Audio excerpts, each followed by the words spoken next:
ask you for a favor? Yeah. Can you hold my camera? Josie can. Hi, Josie. Can you hold my camera? I'm gonna run in real quick. Yeah.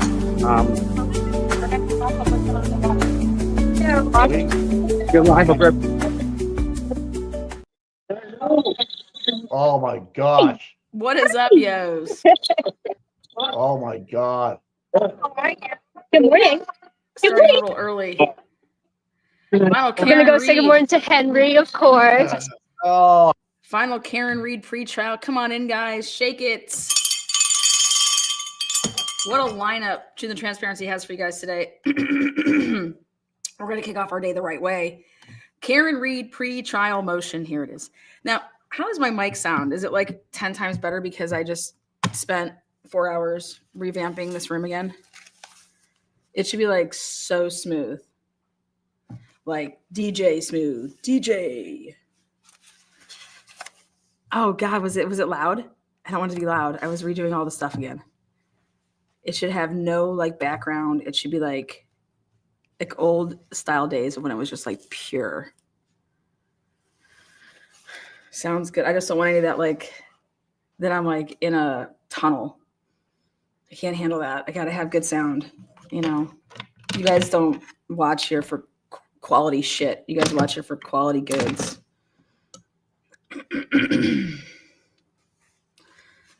All right. Well, sorry if I blew you. Boy, do we have a great lineup today. You guys, Maura Murray, woo, tonight at 7. James Renner, he did all the Oxygen, the documentary. He's actually a Ohio guy like me, but I'm not a guy, I'm a girl. But he's an Ohio kid out of Akron. So, but he'll be in studio tonight at 7 p.m. That's going to be awesome. That's one of the first cases that actually social media like Facebook used to get information out in 2004 was the Maura Murray missing person case. So, but there's been some developments. So 7 o'clock tonight. Now, another cool thing, next week on Tuesday, I will be going on Defense Diaries, where we are going to bring it. We're bringing a bag of dicks, and we are going to bring it. Bob Mata said, if there's anybody out there that can pre-trial motion me to see where the state's case is shit, it's going to be Lana. So I'm going to be joining Bob Mata, Ali Mata on Defense Diaries next Tuesday. So a week from today. So go ahead and mark your black books. Now today, I've had to kind of absorb everything that's going on in the Karen Reed case. I'm not going to lie. Between Hank last week and him pulling his crap, now we have text messages that are going to be exchanged because the judge said, yep, we could see a little bit of it. I loved seeing Bradel on Court TV. If you did not get to see that segment on Court TV, I suggest you watch it. It's, I think, like a 17-minute segment. It's awesome because I don't care if you're, oh, Karen Reed did it or Karen Reed's innocent. This is about our rights, and they keep chopping at our rights. And that's where I have a problem. Like, they keep invading things that this cannot continue. All right. This is not the 1950s. This is not the 1900s. This is 2025. And the way that the world is working now is nowhere near what they thought it would ever be. So we have to change some things. You shouldn't be able to, because somebody's communicating with somebody, think that you get to go and have rights to whatever they're communicating about. You have to prove that this in some way, shape, or form, that it's criminal what they're doing. Okay. So So Tim Bradel, I've shared it in my community page. Check that out. Next. I started early because I have a long list of stuff to get through before this starts at 11.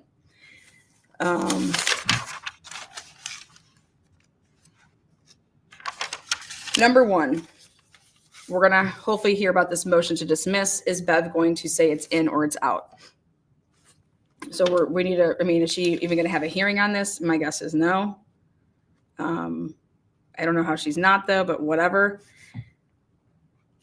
but the ruling on the motion to dismiss. Then we have the blood extrapolation. What's going to happen with the blood extrapolation in this case? Okay. Then we have the view. Karen's going to be allowed to go, but is the SUV going to be able to be there and on the front lawn like it should be, right?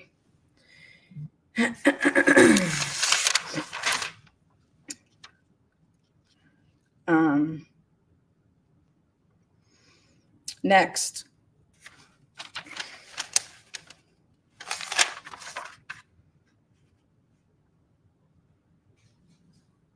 We're going to find out, I think she said, okay, the manner of death. Are we going to be able to see, or the jury know that the manner of death was not, it was in the first or the second. The Commonwealth is trying to keep basically the death certificate away from the jury. So.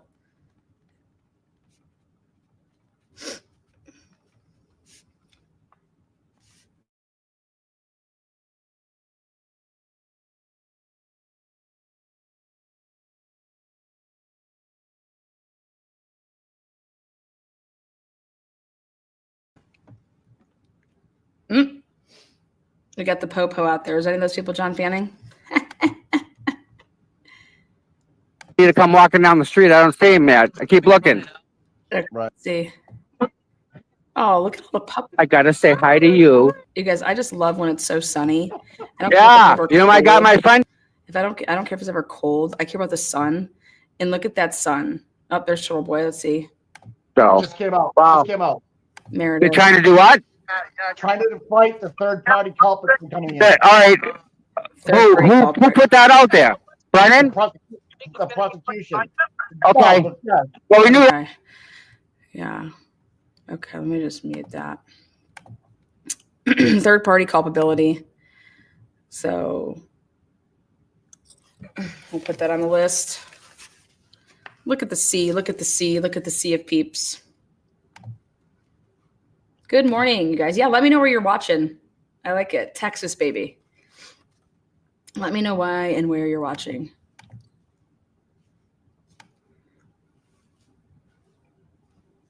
Yes, Heather, I agree. Yeah. Boom. Florida. Is it sunny there? Oh, Rochester. Idaho. Look at, you're up early. It's Northern Cal. You're up early too. Look at this. Oh, another Texas. Texas. God, I didn't realize they have all my Texas people in here. Oregon. Okay. Upstate New York. What's up? East side. Massachusetts. Oregon. Okay. Georgia, baby. Oh, Vegas. No way. Okay. South Florida. I almost went to school there. Southern Cal. Nice. No, kind of like Oklahoma. Okay. Chicago. Oh, Southwest Pennsylvania. Okay. Sweden. Nice. Hell yeah. I love it. Give it up. Dallas. Asshole. You're very working on your math. About to go to bed in Western Australia. Oh, is it? Gotta get all these time zones down. We're gonna start having some quizzes. Speaking of quizzes, I am just so not happy with our third grade curriculum. Man, third grade, you should know where every state and every capital is, like located. You know, throwing maps at your kids and being like, okay, what's this? I don't know. What? What are you learning? I like hearing truth. Oh, yeah. We're bringing that on the Idaho case for sure. I mean, we try to bring the truth up. Oh, did you guys hear about the Memphis 3? They got the okay to test some DNA. I've been waiting patiently for this for like the past 3 months. It came out around Christmas time, January maybe. So they're going to be doing some DNA testing in the West Memphis 3. All right. So motion dismissed, blood extrapolation, the view, death certificate, third party culpability. What else? I want to know about this frozen ground.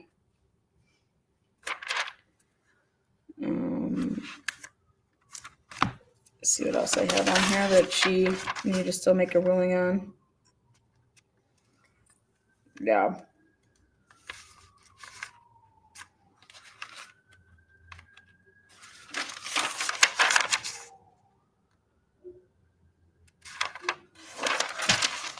I wonder about the chain of custody on this stuff.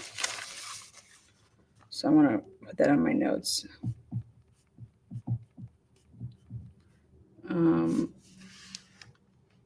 I want to know what her ruling is going to be on the motion to dismiss, whether or not how are you not even having a hearing on that? I think that's automatic appeal, but whatever.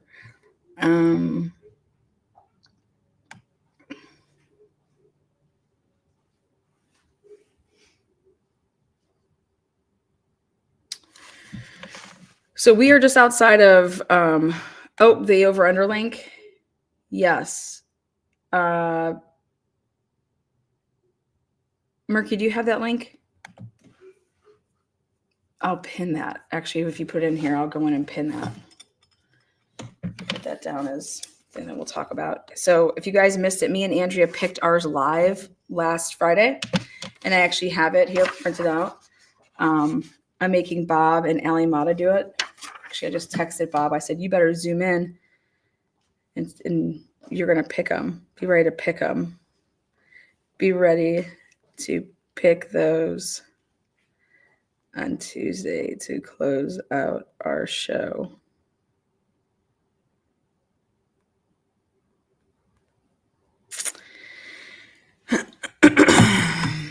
Also, we'll be having bingo. What else?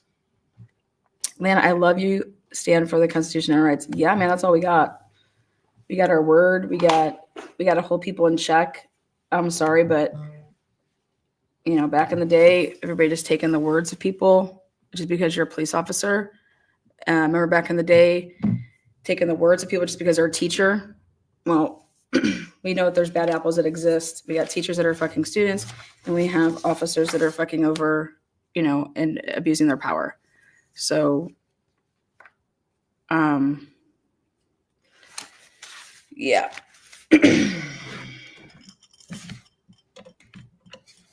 Good morning, Sherry D. Welcome. I'll ask briefly, what do you guys think? What do you think about Karen Reed's ID doc? What do you guys think? Karen Reed's ID doc.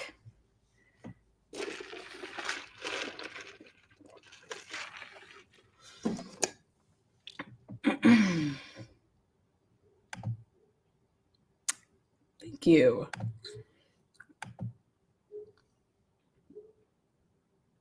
Free Karen Reed. Free Karen Reed. Oh, yeah, good. Let's see. Okay, let's take a look at what the camera views here. All right, so see how that section all right there? No one's going to be allowed to be there. The buffer zone, okay, that area, the buffer zone will come into play. Or wait, are they on the opposite side? Wait. Yes, Norfolk County residents should be outraged. Look at how their money is being spent. Look at that. Wait, I'm trying to get my bearings here. No, that's the same side as normal. Yeah. But all this area, none of that's going to be able to be like that. The buffer zone. Oh, she has to rule on that too. She's got to rule on the buffer zone. So putting that down, putting down all the stuff that she didn't rule on and she was taking under advisement.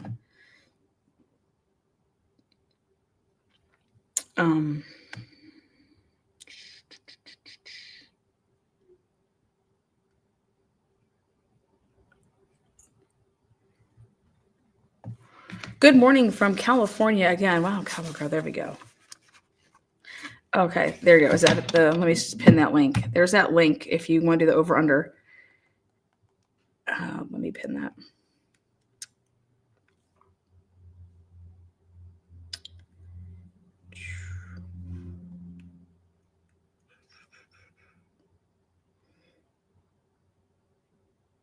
Pin. Boom. Got it. I love the sirens during the first trial. Oh.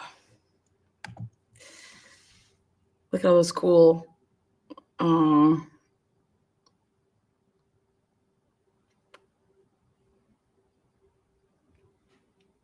It's a big sign. Nice. If not now, when?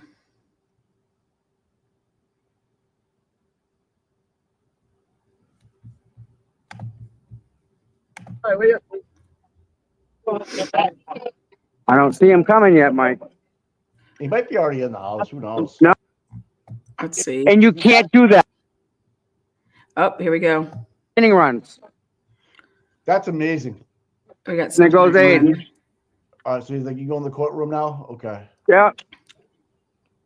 Could they keep it closed for a minute? Okay. No Ted. Okay. This is going to be super interesting. Yeah. Oh, Okay. yeah. I thought it was a Dedham Square Circle Farmers Market. That was the entity name. Thank you so much for that. Okay. yeah. Dedham Square Farmers Market. I have no idea where that is. Okay. Neither, it That's doesn't, what- We'll tell you where that's at. That's in the circle where the grass is. They set up over there in that driveway, and they use the driveway basically where Karen Reed's SUVs last year were pulling in and parking.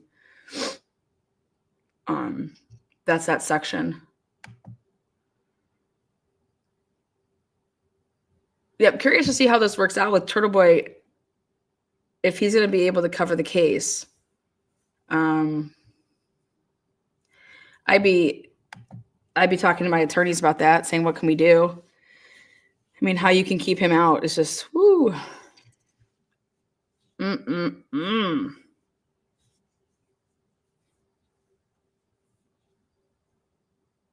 Crazy. Oh, new subscriber. There we go.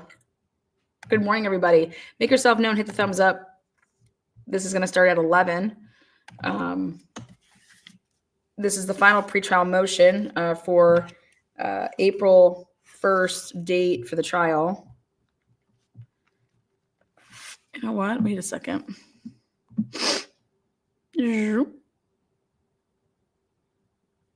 Oh boy. We're going to have to tell him that we have to do Monday. We might have to do Monday the 31st. Because no, you just pick over or under.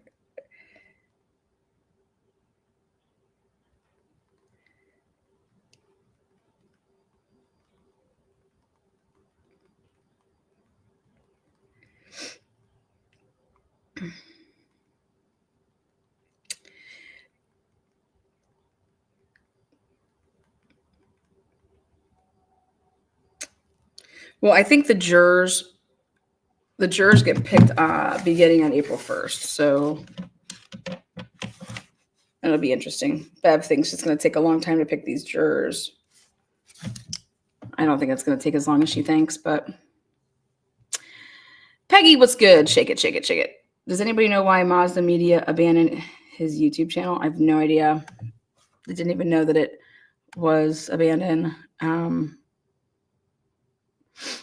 Oh, eat a bag of dicks. Thank you. I would encourage any defendant plaintiff to steer clear of dancing with the media until his or her case is over. This would include appeal process if necessary. I thought you were going to be talking about I want to see Karen Reed go on Dancing with the Stars. Is that show still around? I think that Karen Reed should go on Dancing with the Stars.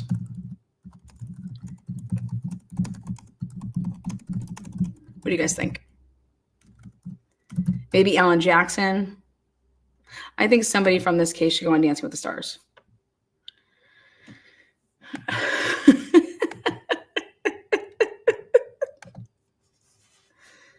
All right, let's take. I want to know what van that is. Is that a police van? Okay, you guys remember me talking about this damn area and how crazy important this area was to have really good security? Because I was like, dude, something's whack over here. Check this out. Boom. Dedham Police. That used to be where, I don't know if it was bought 8, 10, 12, 25. I don't know what news. I can't remember what van it was. I have pictures of it. But I was like, it parked there the whole time that I was there for trial. But I was like, it's very dangerous because you can't, it was so big. It was actually way bigger than that van. You couldn't see around it. So here, this Dedham police van looks like it's taken over that spot. I would just want it to be super safe, and it wasn't safe. It was too big, and people could be hiding. It wasn't. It was weird. I called that out last year. I said that is not safe, and so they put a police vehicle there. So interesting. I think that's the right call. I personally think that no vehicle should be parked there, but if you're going to have a vehicle be parked there, I could see it being a police van. All right, you guys see the grassy area there to the left, that big area? That's where the farmer's market and the that driveway over there. I remember when I was there, I crossed over there, and I wanted to walk towards the back way to go catch my Uber, and one of the officers was like, whoa, where do you think you're going? And I was like, to get my Uber, man. It's crazy. And so I told my Uber to pick me up off of one of the back streets off of this little area because I wasn't messing with any of that. And I had to get back because I was running a dual stream. So I wanted to get back to the hotel so I could get on a live stream again.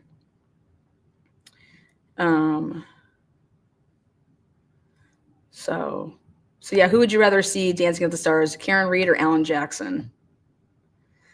I think Alan Jackson would make for good TV.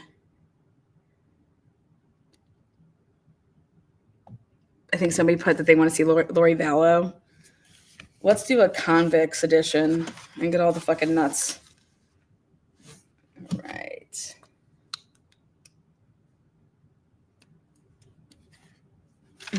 Get Bev on Dancing with the Stars. They're going to be like, girl, you got to wear your hair up at least a couple times.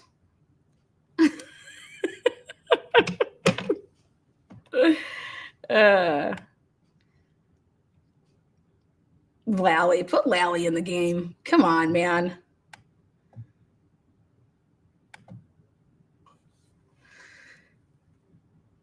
All right. So this is what's going on outside. It's a really beautiful sunny day. Let's see. They're moving now. See, over right there, that area.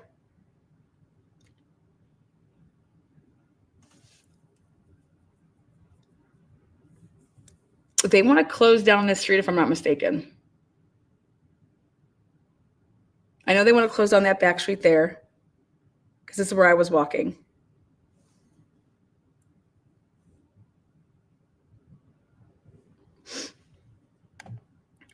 It is, buddy. It is, man. Every day's a good day for a Right fundraiser. there. Yes, it is. I just saw that we're over 800,000. Trying to get a court date. They keep on switching courts. Oh, Me? I think Tom is waiting to see.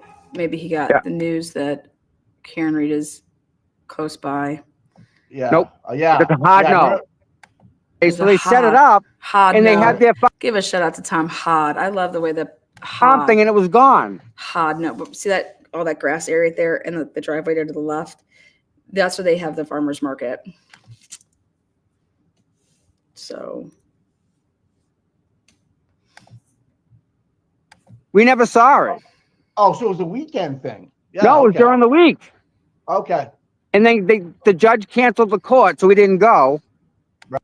Oh.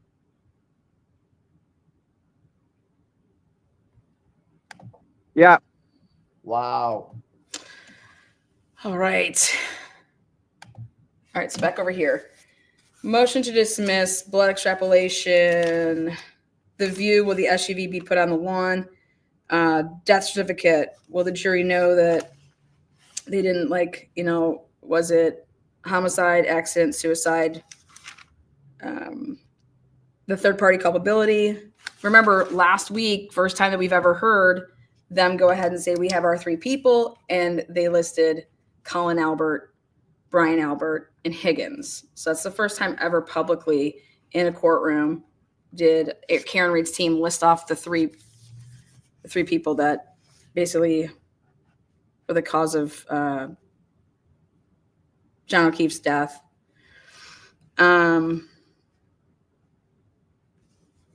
Oh, wait. So we have the demonstratives.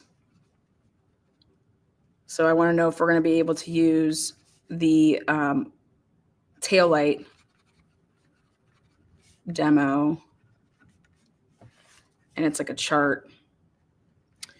I know that Hank wants to use some shit.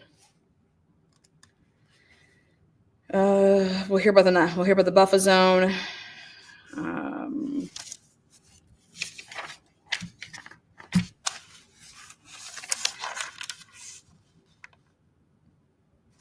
And then we're going to hear what these doctors or these supposed experts are going to say.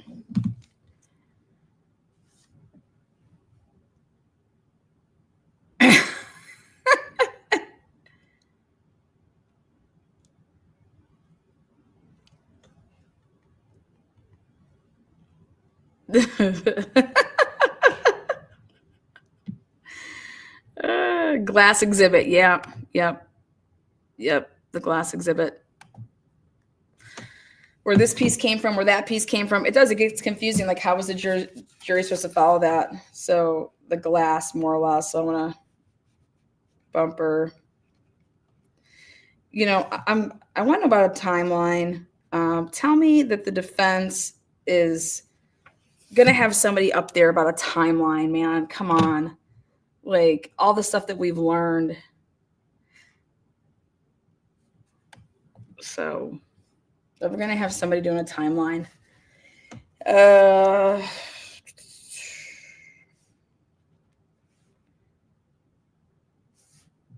Remember, Gretchen Voss is on that list as well. So she wouldn't be able to cover the case. She'd be sequestered as well.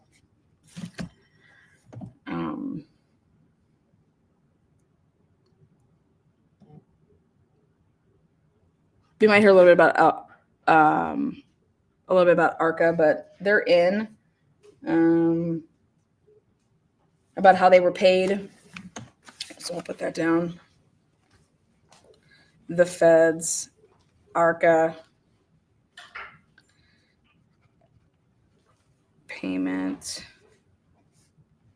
Yeah, so Deb had to have her weekend here to pick some, go through some things. So we'll see what Bev has to say. It's 10:45. Usually they come in about 20 minutes before. So let's see. Did the defense walk in yet? I don't think so.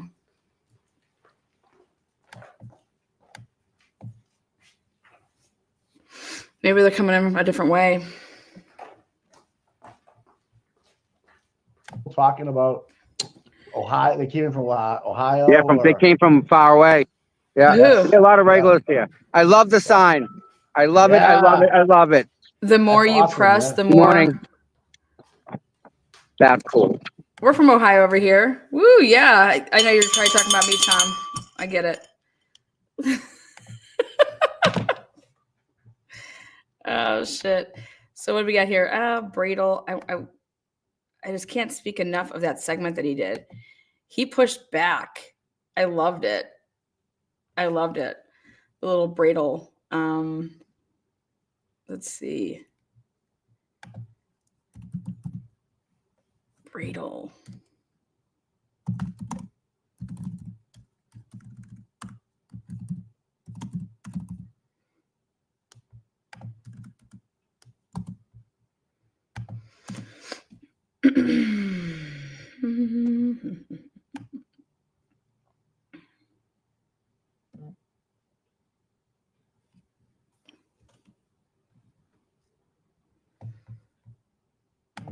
Go check it out.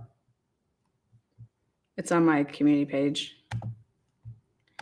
I'll show you a clip of it really quick,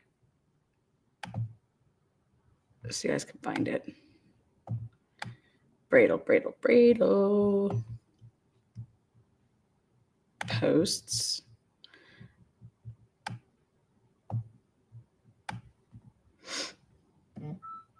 There it is.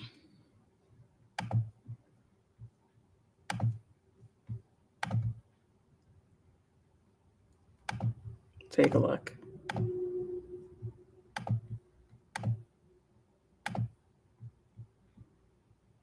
So it's a very intimate courtroom, as you know, and that would prevent him from being in that back row. Oh, this is such good insight. You've spent so much time there. You know very well what the courtroom is. There you go. I can't thank you enough for joining us today. I could talk to you all day about Happy the to be here. legalities. I've read your motions, I've read your blogs, but let me start with this because to set the Okay, so she used to be a judge because I was like, why does he keep saying you're welcome, judge? So I looked into it. She used to be a judge.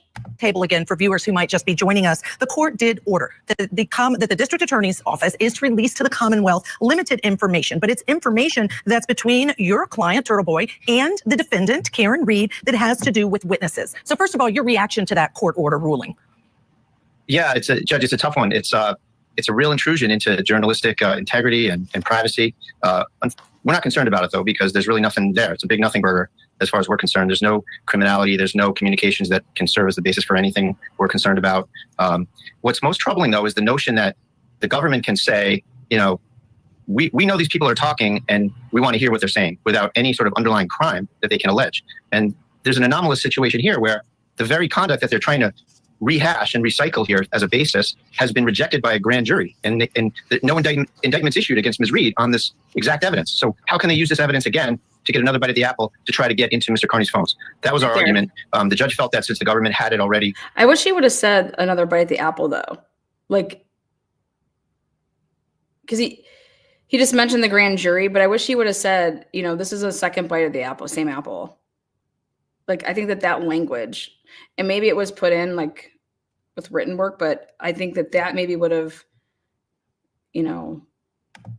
It wasn't a big deal to give it over, I suppose, but it is a big deal. And, you know, that's troubling. But in terms of the evidence in the case, we're not too concerned. So in terms of the big deal, to me, it's that slippery slope that as attorneys, we're all trained to be cautious of, right? And so if this information, even though the judge limited it based on what the Commonwealth initially requested, they wanted, as I understand, everything between the witnesses or about the witnesses from your client. And then the judge said there's no relevancy there. So instead, I'm going to narrow that and say it has to be communications between the defendant and your client, Turtle Boy. But having said that, there's still a slippery slope that I think if this comes out this time, if this gets to be released this time, what about next time? Is it going to apply to everybody who's doing this type of work, who's blogging, who's a journalist? And is it going to start to include more and more and more information that should be protected by privacy?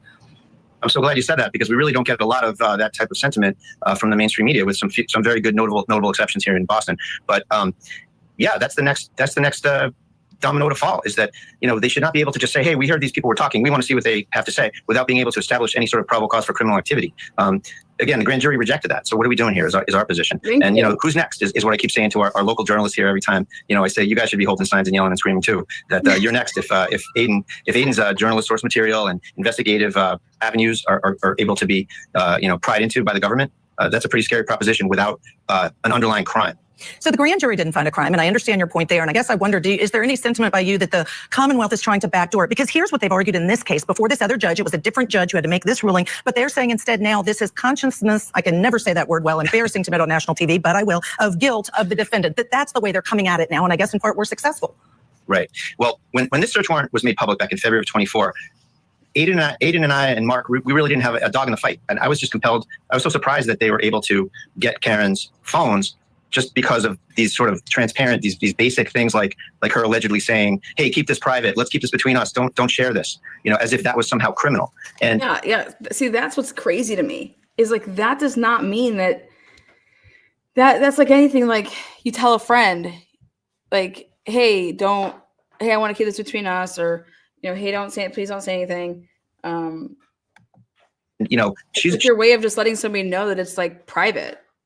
I'm sharing something with you that's private, not that it's criminal. I'm not saying something to you because it's, hey, don't share this with somebody because it's criminal. I want to share something with you, and I want you to keep it private. Privacy, private. Okay.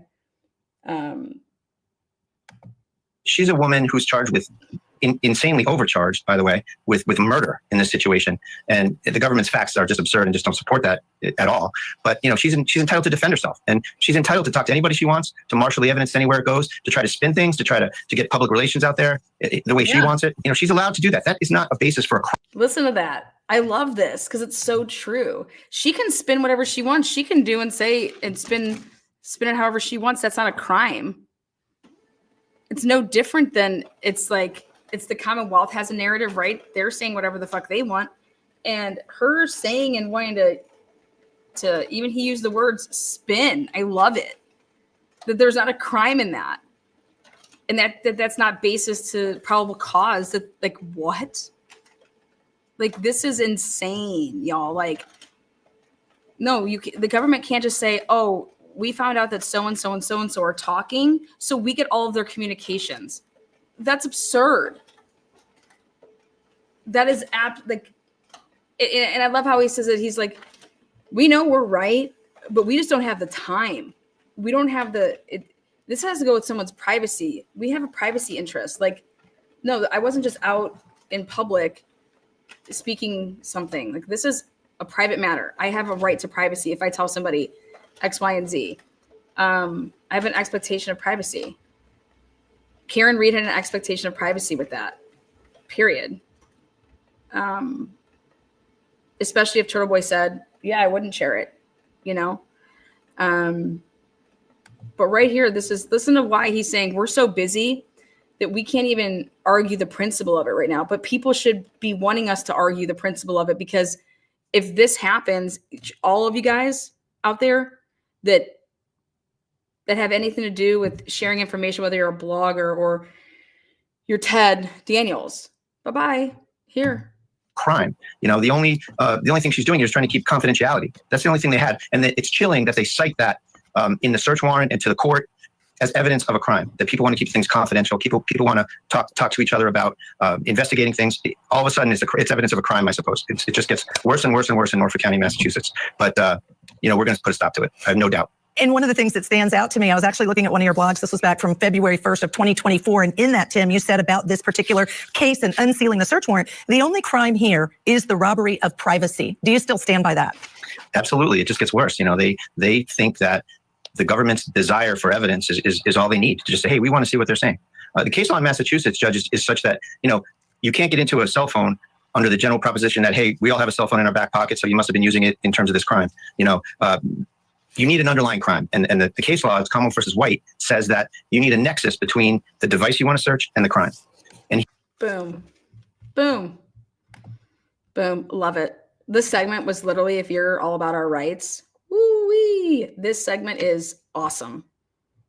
Awesome. This segment, he pushes back so good with all these tough questions that come like at the end, like, oh God, he just, chef's kiss, give it up for him.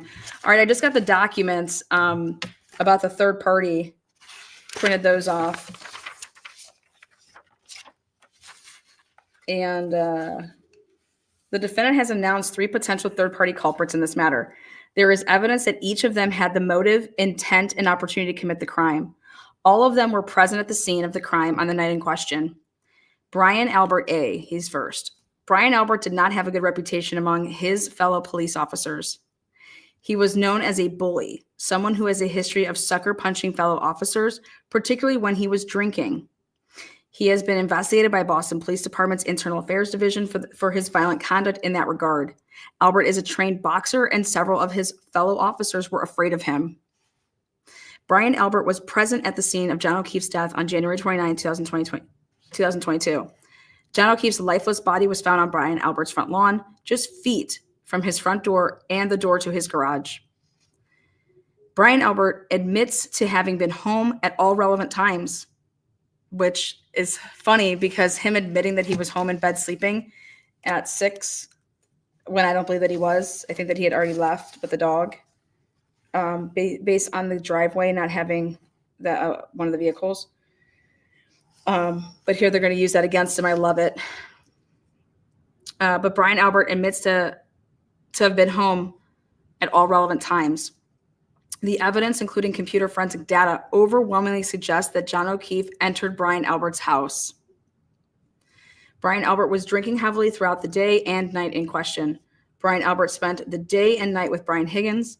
In the weeks leading up to John O'Keefe's death, Brian Higgins had demonstrated a romantic interest in Miss Reed, Mr. O'Keefe's girlfriend, but he had been rebuffed, essentially ghosted. And on this night, Higgins was confronted with Mr. O'Keefe and Miss Reed together and clearly happy. Higgins's words and deeds revealed significant aggravation. Brian Higgins was in Brian Albert's home when John O'Keefe entered. After a period of time, Brian Higgins left the Albert residence but maintained contact with Brian Albert. There were suspicious and unexplained phone calls between the two of them at 2:22 a.m. on January 29, 2022, not long after Mr. O'Keefe was mortally attacked. Mortally attacked. Woo-wee! Mr. O'Keefe had injuries and wounds on his right arm from an animal or dog attack. Brian had a large German Shepherd at the location on the night of the attack, a German Shepherd which undisputably had a history of violent dog and human attacks in the past. This aggressive and violent German Shepherd was, according to Brian Albert, not good with strangers. None of this evidence was investigated by the police in charge of this case. In fact, the evidence shows that was by design. Ex-Trooper Levitt, Michael Proctor, was asked in a text exchange whether the homeowner, Brian Albert, would catch grief as a result of having a dead body of a police officer on his front yard. Michael Proctor's response demonstrated his intent to protect a fellow police officer. In quotes, nope, the homeowner is a Boston cop too, end quote, verifying his intent to give a pass to Brian Albert. There is also consciousness of guilt. Love it. They're throwing back the words. Consciousness of guilt. Evidence. Implicating Brian Albert. Dude, let me just go like this really quick. Go like this. Boop. Go like these. Go like these. Cat and read.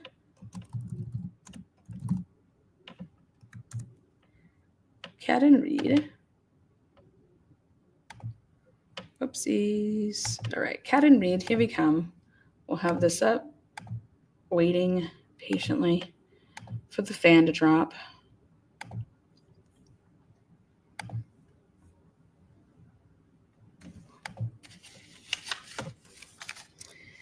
Okay, so back at it again. I'm reading from the new doc drop.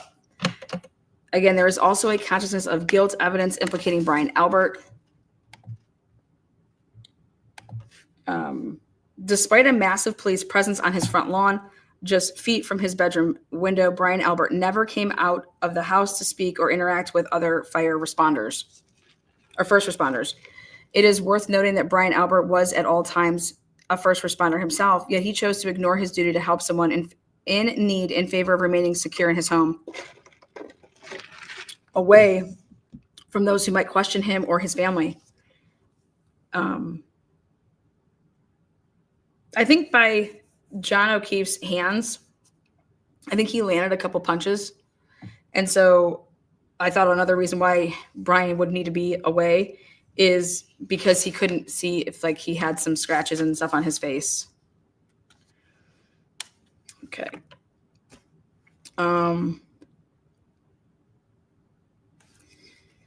So further, after John O'Keefe's death and after the defense publicly raised the specter of a German Shepherd attack in open court, Brian Albert's German Shepherd was rehomed.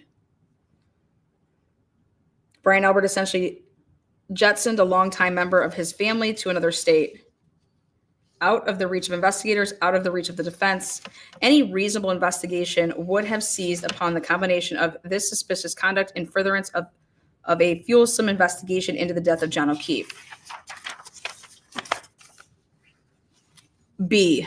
Brian Higgins. Woo-wee. Like Brian Albert, Brian Higgins was at the scene of the crime of the night in question. Brian Higgins was at Brian Albert's house at the same time that John O'Keefe arrived and went into the house. That's evident by that text at 12:20. and we have to make sure that we get that text correct when he says, where you at? Where you at? Brian Higgins had been engaged in a flirtatious text message exchange with Miss Reed in the weeks leading up to January 29, 2022. He had testified that Miss Reed had kissed him after he watched an NFL playoff game with her and others not long before January 29. He testified that Miss Reed visited him at his apartment after that. But Higgins acknowledged that the text message flirtation and all contact between them ended, and that Miss Reed was the one to end it. She stopped responding to him. She no longer gave him any attention. This was after Higgins indicated in multiple text messages that he was interested in her and found her attractive. On January 28, 2022, Brian Higgins was confronted with Miss Reed and Mr. O'Keefe walking into a bar together, getting along, and in the words of at least one witness, acting lovey-dovey. Miss Reed and Mr. O'Keefe were affectionate with each other that night. Brian Higgins was there with Brian Albert watching it. Higgins' annoyance and irritation were reflection in a sarcastic text he sent to her while she and John were merely feet away from him. Well, there is evidence that Mr. Higgins wanted to lure Mr. O'Keefe to the Albert residence at the waterfall. Minutes before he leaves, Higgins motions to Mr. O'Keefe, then follows up with a text message to make sure he would be going there. Higgins went inside Brian Albert's home. John O'Keefe also went inside. There is evidence, therefore, that Higgins had the motive, intent, and opportunity to cause harm to John O'Keefe. Like with Brian Albert, there is also evidence of Higgins's consciousness of guilt. For example, after a long day of drinking and driving, Higgins did not go home after he left the Albert residence that night. Instead, he went to the Canton police station. He initially claimed that he went there to do some administrative work, but later changed his story to going there to move his vehicle. He was consistent, however, about the fact that he never called anyone on the phone while there. That turned out to be false. Video evidence undisclosed to the defense during the first trial establishes that Higgins made a phone call while he was at the Canton police station at 1:40 a.m. He has not revealed who he called. Given that the evidence was not timely disclosed, the defense did not have an opportunity to confront Higgins about that fact. I'm sorry, video evidence undisclosed, by the way. Oh, here we go. Come on. Where's the sound?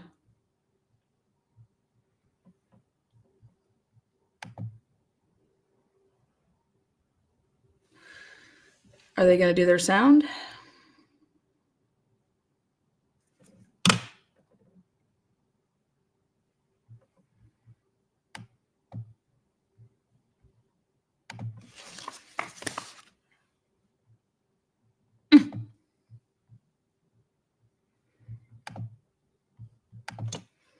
Can you guys hear anything?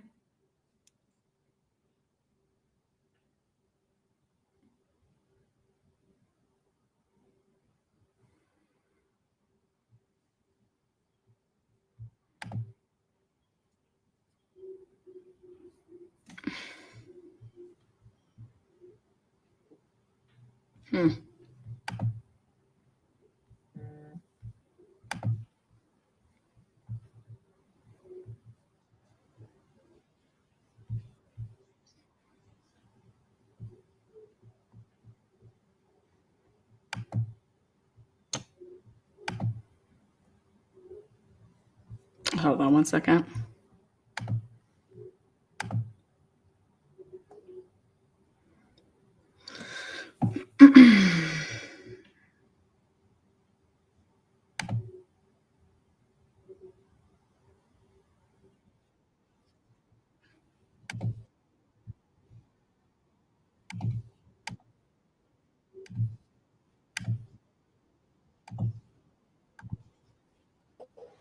For both. Relative to third-party culprit evidence, there are a number of cases that I know Your Honor is aware of that guide the standard of third-party culprit evidence. Not to iterate the law because it is clear, but there must be relevance, there must be a substantial nexus between the claims of the defense and the third-party culprit theory. They provide evidence is equally feeble. Mention is that it applies to third party. So similarly, regarding the third-party culprit argument the other day, Ms. Yanegi, I see you did file something late yesterday, so I got that. I'm just wondering if either the Commonwealth or the defendant want to be heard on that. The Commonwealth does. Okay, so I'll hear you, Mr. Burton.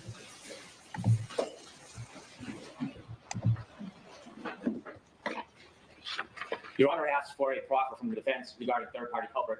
Alternatively, evidence that would be separate regarding third-party culprit aspect of Bowden. We received some information from the defense that does not distinguish whether their intention is that it applies to third-party culprit or whether it applies to a third-party culprit aspect of Bowden. Those concepts are logically and legally distinct. Regardless, when you look at the proffer by the defense, it is insufficient and inadequate for both third-party culprit and for any third-party culprit aspect of Bowden. Two different analyses, but the evidence is equally feeble for both. Relative to third-party culprit evidence, there are a number of cases that I know Your Honor is aware of that guide the standard of third-party culprit evidence. Not to iterate the law because it is clear, but there must be relevance, there must be a substantial nexus between the claims of the defense and the third-party culprit theory. They provided us 3 people that they identify as third-party culprits. It's helpful just for a quick synopsis of the history. In this case, prior to the first trial, the defense never identified a third-party culprit. At some point, the defendant herself said that they knew who the third-party culprit was, and recently, the position of the defense has shifted that they don't know and don't need to know. Now, the law accommodates specifically identifying somebody. It also accommodates general, but it has to have specificity in the complaint. There has to be a motive, an opportunity, and an intention. There has to be evidence that draws the correlation. It can't be bad character, speculative, or just putting out information that's negative toward the witness so that that can backdoor prior bad acts against the witness and be used for a different purpose. They identified one person, Colin Albert. And in their proffer, what they offer, number one, it's important to take that separately because it shows how feeble it actually is.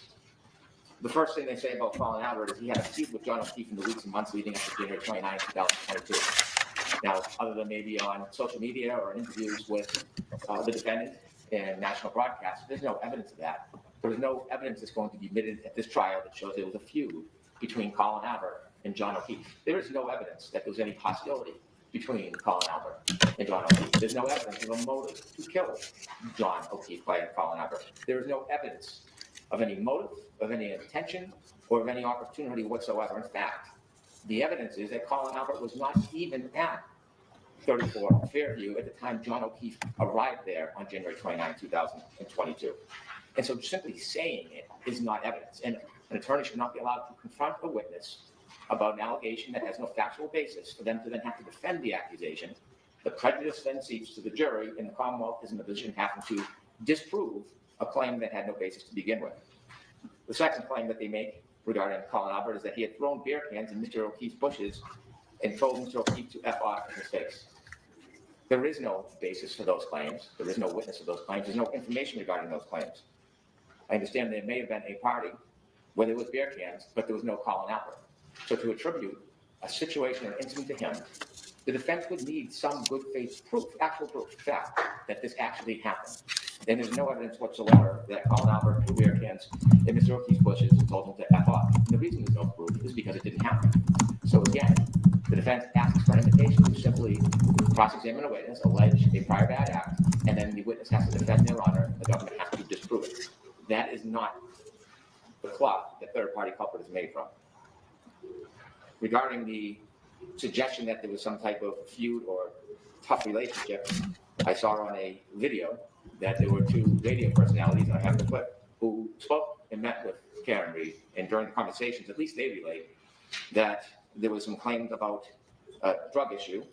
And according, not to the defendant, but according to the interviewers who supposedly interviewed her, they said that the story is completely false. They attribute this to Karen Reed. People are trying to make it more dramatic, like Colin would have a reason to hate John O'Keefe. That never happened, referring to some drug claim. He did not report him for anything. And so what we know is there is no history of animosity between Colin Albert and John O'Keefe. We know that there was no animosity between his family and John O'Keefe. The only event known is that at some point, Colin Albert's younger brother ran across John's lawn. Mr. O'Keefe supposedly yelled at him and then bought him candy as an apology. That's it. So we have an alleged third-party culprit, a very strong claim, with no evidence, no motive, no opportunity, not even present at the time that this alleged collision occurred. And so in that absence of evidence, it's not even feasible.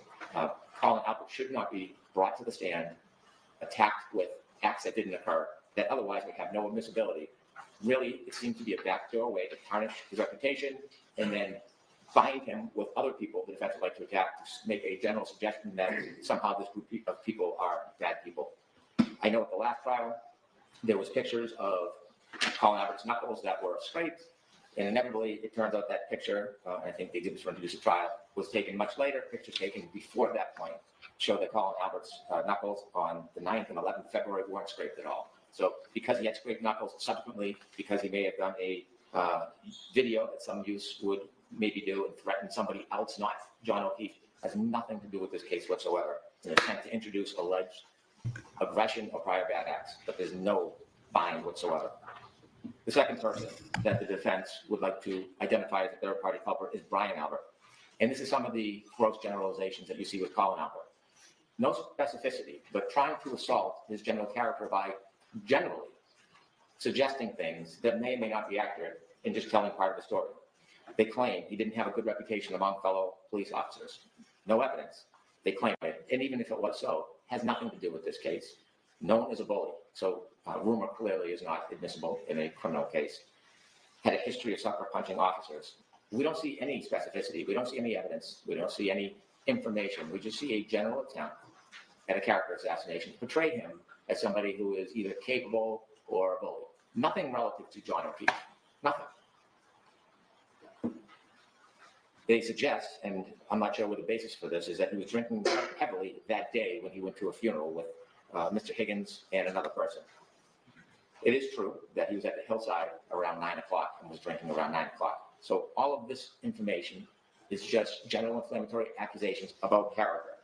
They say he was a trained boxer because when he worked out, he boxed and he was engaged in charity events, some dating back to 2003. By that standard, anybody in the neighborhood who has any self-defense training, mixed martial arts, or boxer would be on the target list.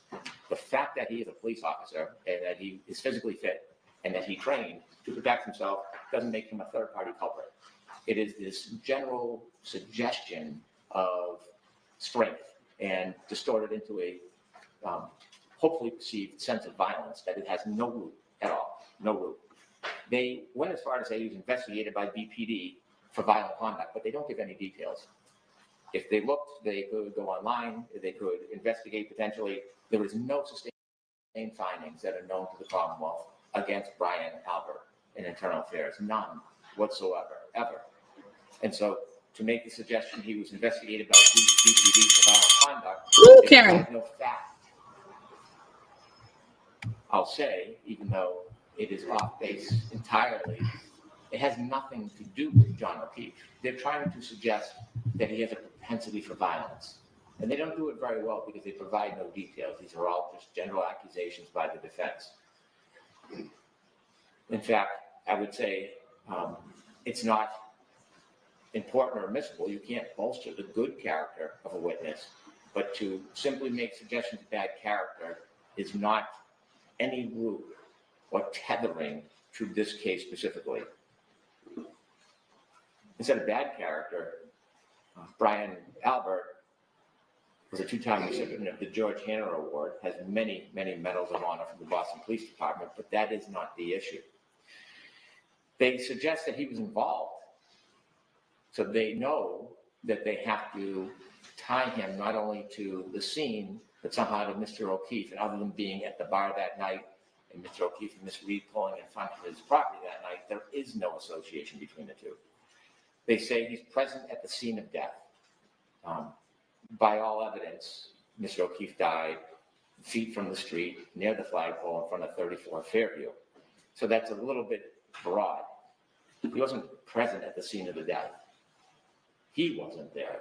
That happened out front on the front yard near the flagpole, about 70 feet from his house. The body was found feet from his front door, arguably, okay, 70 feet, 75 feet. He admits to being home. He doesn't have to admit he was home. Now, here is another claim without any evidence whatsoever. The defense states emphatically, computer forensic data overwhelmingly establishes O'Keefe entered Albert's house. I haven't seen that evidence. Based on what? So if they're going to make an offer of proof to the court and they're going to make claims to substantiate this theory, they have to have proof of it.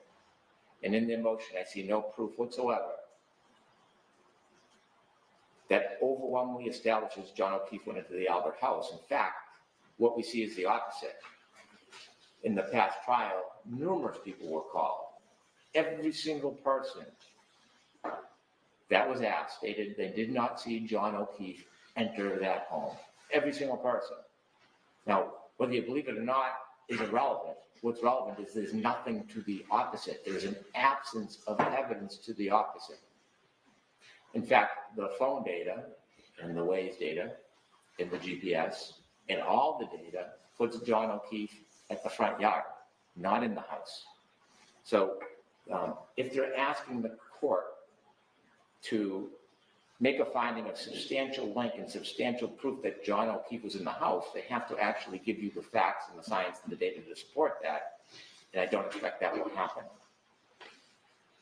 They add that there was going to be expert testimony that the scratch on John O'Keefe's arm was from an animal or a large dog, and because Brian Albert had a dog in the house, there was some type of inference.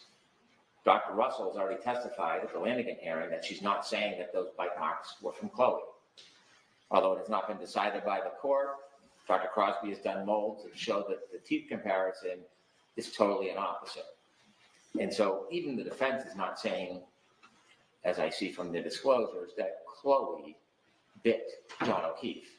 Their version, which we don't agree with, is that a large animal or a dog caused these wounds. They don't say where, they don't say when, they don't say how. And so that is not a link so that Brian Albert becomes a third-party culprit. Finally, in a way to try to create some type of traction against Brian Albert, they associate him with Brian Higgins because they spent the day together, because Brian Higgins, according to them, was rebuffed because of phone calls at night. All of these general claims with no fact predicate rely on innuendo, surmise, speculation, or just the creation of an inference that does not exist. There is no evidence Brian Albert had any motive whatsoever to harm John O'Keefe. None. There is not one witness, there's not one statement that Brian Albert had any animus whatsoever towards John O'Keefe. None. He did not have the motive, he did not have the opportunity, and there is no evidence that he was involved in any way in the alleged collision that happened in the front of his yard that night. Finally, the defense turns to Mr. Higgins. Mr. Higgins was at the Albert address that night. John O'Keefe never went into the Albert address that night. They take very, very select pieces of information, and I would suggest don't tell the whole story. And from that, they want us to speculate a motive. For example, they say that Karen Reed had kissed Mr. Higgins at John's house. That seems to be corroborated in the text messages. According to the text messages, Mr. Higgins essentially says that Miss Reed came up to him and planted a kiss on him. And there's quite a bit of text message exchange that you heard during trial about that interaction. And then at some point, Miss Reed went to Mr. Higgins' house. And so there was some interest that would appear from the text messages between the two, mutual. At best, there's a plethora of text messages where Miss Reed is pursuing Mr. Higgins, looking for his time, looking for his attention. In one, she says, basically begging him to come over. Do you like me? Come over to my house. There are text messages talking about Mr. Higgins not having enough time for her. So there is a flirtatious relationship between the two of them. What we don't see is that somehow that creates a motive for Mr. Higgins to want to hurt or kill John O'Keefe. The fact that they are texting together, and later that night, he sends a text message because I think an inference the defense would raise is that he felt like he was ignored or wanted to know what was going on with their relationship, is not evidence of motive. In all of these text messages, you never see any animosity towards John O'Keefe. Mr. Higgins' text messages are virtually all kind towards John O'Keefe. It's uncomfortable. It's an awkward situation because both of them appear to be deceptive as it relates to John O'Keefe, but there is no vengeance, there is no anger. And so the suggestion that there is a motive because there was flirtatious text messages to then kill the man is beyond the pale. It's beyond any logical connection that would support third-party culprit. Brian Higgins sent a text message saying to John O'Keefe, asking if he was coming to the home that night, and they then attached the word he lured them to the house. I mean, we do look at this evidence not in a vacuum, but logically and realistically.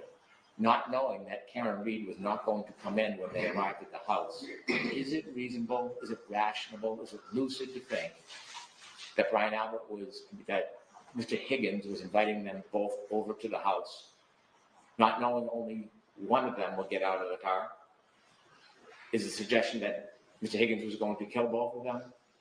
Or he was going to kill one of them, so the other one he would then set up for murder so that he wouldn't be able to... It's because it wasn't a planned killing, you fucking idiot. The relationship between the claim and reality is so great that it will just run rampant through this trial. It'll be unrelated, speculative, shotgun approach to claims that the witness will spend their time trying to explain and defend. That will distract the jury, and it will serve the purpose, which the case law says it shouldn't, of taking attention off the facts at issue for the case we're here from. And that attempt to divert anybody but the defendant is the attempt here. That's why we have three, we don't know who, but three potential third-party culprit evidences with absolutely fragile evidence. It's feeble. As their support, what they offer is they believe Mr. Higgins lied because he went to the Canton Police Department to do administrative work. And I think the evidence is clear that he had cars that he parked there as part of his job that he needed to clean off. That's not what they're saying. Parsing words in an attempt to create a basis that doesn't exist. That there are calls between Mr. Albert and Mr. Higgins later that night. So what? They have no evidence. What about Turtle Boy and Karen? So what? No evidence of conversations. They have no evidence of a conspiracy. They have no evidence of a cover-up. Use this, twist it. Of a weapon. Spin this back. This is what they did with Karen and Turtle Boy. He never went in the home. Oh, shut the fuck up. Trying to create this image based on obscure facts is not the substance that's required under third-party culprit. I know third-party culprit is a time-honored tradition and is a broad latitude, but it's not endless. It can't prejudice the Commonwealth. It can't distract the jury. It can't be based on fiction. It has to be based on an identifiable theory. The cases that have allowed third-party culprit that have been reported have actual people who could be a third-party culprit, who actually have relationships to the scene or the crime or the deceased. In this case, an attempt to call Mr. Higgins a liar or create fictions about what they think he could have been doing or guessing what they want him to do is not evidence. 9 people testified John never came into the house. 9 people. There is no overwhelming evidence or any evidence he went into the house. There is no evidence of motive on any of these 3 people they identified. They've had, before the last trial, the entire trial, and was aptly pointed out, no request for a third-party culprit instruction. And then they had since then to make an actual proffer that people actually have the motive, opportunity, and intent to do this, that there's actual evidence that there's this alternative theory, and they failed to do it. To have the defense go through a trial, distract the jury, attack the reputation and character of the witnesses, and then not even ask for an instruction at the end. it evidenced the fact that there is no basis for a third-party culprit. Now, separately, third-party culprit is part of Bowden. Even if the defense at the end does not warrant an instruction, I recognize that challenging a police investigation is virtually an entitlement of a defense. How they do it and the extent they can do it is a different story. Simply because they have an attack on the police investigation does not let them use third parties as part of that.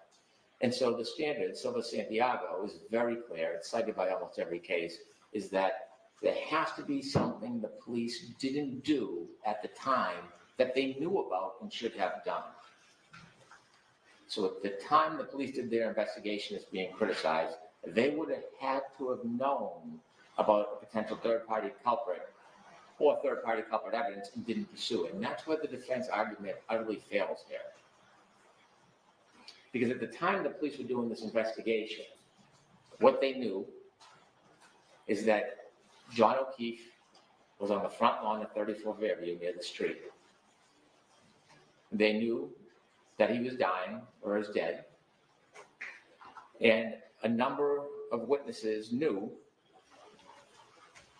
that Miss Reed was saying, I hit him, I hit him, I hit him. A number of witnesses. Shortly thereafter, what the police knew is that Miss Reed's taillight was cracked. And shortly after, what they learned and knew after they got her car is that part of her taillight was missing. So at that time when they were doing their investigation, there was no claim of dog bites. That came months and months later. They went to 34 Fairview and they spoke to the owner, according to witness testimony. And everything seemed appropriate. Concerned, confused, no blood, no scratches, no cover-up, no turned over furniture. There was nothing that would have alerted the police officers that there was any road to follow other than the road they followed. Now they can be criticized for plastic cups or leaf People blowers, clean up. but that's different. People clean up. That's That's what I different. testified to, is cleaning up. Cleaning up. My mom likes to clean up. She likes to clean. The police would have to have known that there was information that targeted or pointed out a different person, and they didn't pursue it. So in the cases cited by both the Commonwealth and the defense, there are a number of cases that talk about information that was known to police at the time they were investigating and they failed to pursue it. That is not this case. That is not this case. There is nothing in any of these proffers that show actual evidence that the police knew of these later third-party culprit claims by the defense, or they knew at the time they were doing this investigation that there was any other lead. And likely the reason is because there wasn't. The evidence for a reasonable police officer pointed towards the statements, towards the car, towards the light. And that was followed up, which led to DNA and hair and all the other evidence that followed, the data.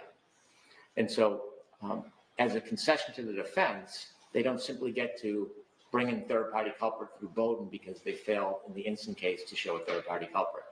That's not part of their entitlement. And mindful that if they do raise Bowden, whether they get an instruction or not, it is broad. And that means the police, including any police they would call in this case, or we would call, is entitled then to share their state of mind why they did not do something. That can open doors to inadmissible evidence, privileged materials. The state of mind of the officer is relevant if they make it relevant. So we should not engage in a process where we allow witnesses to be asked questions with no ability of the defense to follow up those questions with actual proof. We should not engage in a process where witnesses, their character is attacked when it has no relationship whatsoever to this crime. And witnesses shouldn't be put through the ordeal of defending themselves based on generalizations about supposedly being violent or having a temper. There needs to be that nexus and it fails, it is beyond feeble. And so I ask Your Honor not to allow third-party culprit in the instant, and you should not allow it as part of voting. Thank you. Yes. All right, let's go to Yannetti. Let's hear what he has to say about this. What a fucking ass clown. Come on, Yannetti. I'm actually surprised not that many people are sitting there. Welcome to the transparency. Here we go. Yannetti is about to pop on this boy. Whoop him. Here's your chance, Yannetti. Your Honor, the Commonwealth's motion raises three interconnected issues, not just two. I believe that two of those were conflated by the Commonwealth. I'd like to separate them out. The first issue is the introduction or admissibility of evidence relevant to show that somebody else harmed John O'Keefe. The second issue, which I think was conflated with the first, is whether after the introduction of such evidence, the defense is allowed to argue that a specific person or persons caused John O'Keefe's death. And then the third issue is whether the police properly investigated this matter in light of the information that they had or information they could have obtained or failed to follow up on to show that somebody else caused John O'Keefe's death. Regarding the first issue, which Mr. Brennan spent a lot of this argument on, there is ample evidence tending to show that somebody else caused John O'Keefe's death. In our opposition, we have cataloged the evidence against each of the potential third-party culprits that we named the last time we were in court. Each one of them had a motive and an opportunity to harm John O'Keefe. The investigators in this case had evidence that pointed to Brian Albert. Brian Albert is a violent man. He was not only a boxer who punched people in the ring, he was also a violent drunk who sucker punched other police officers. Those police officers are on our witness list. He's been investigated by the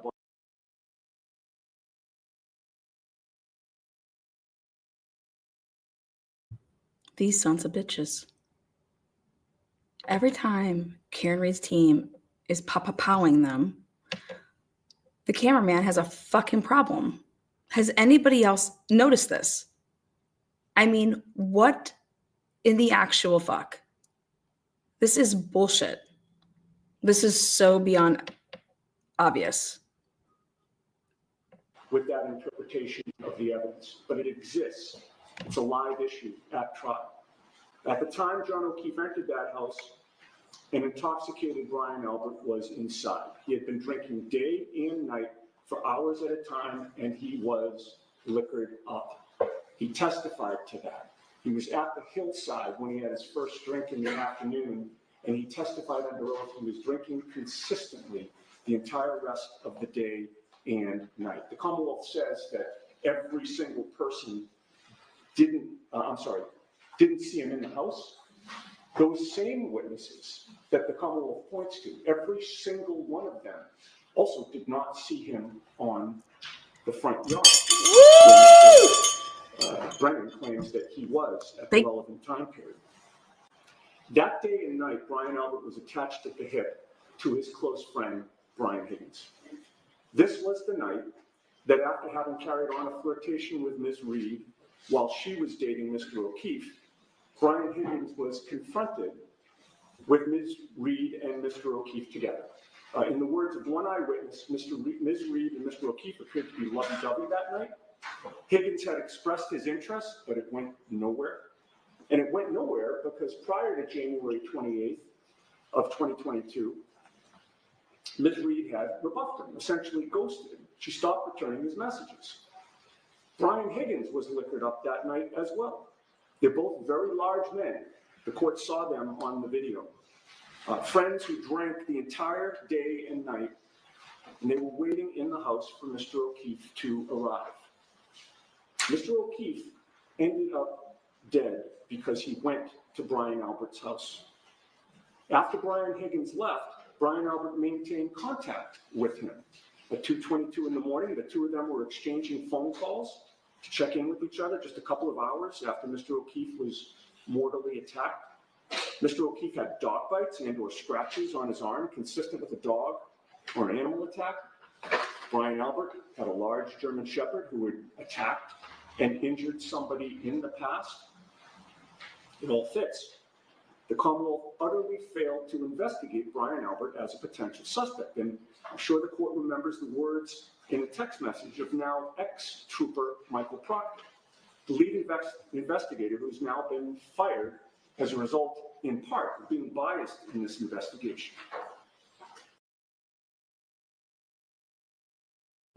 Karen, thank you so much. 20 gifted memberships. Right there, Yannetti said it.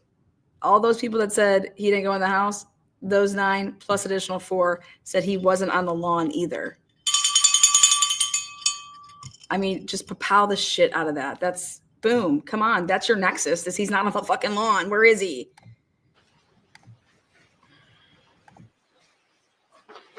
I would point out also that when Mr. O'Keefe was in the house, both Brian Albert and Brian Higgins were unaccounted for, according to the testimony. With regard to Michael Proctor's words, he was asked specifically if the homeowner would catch any grief for having a deceased person on his front yard, and Michael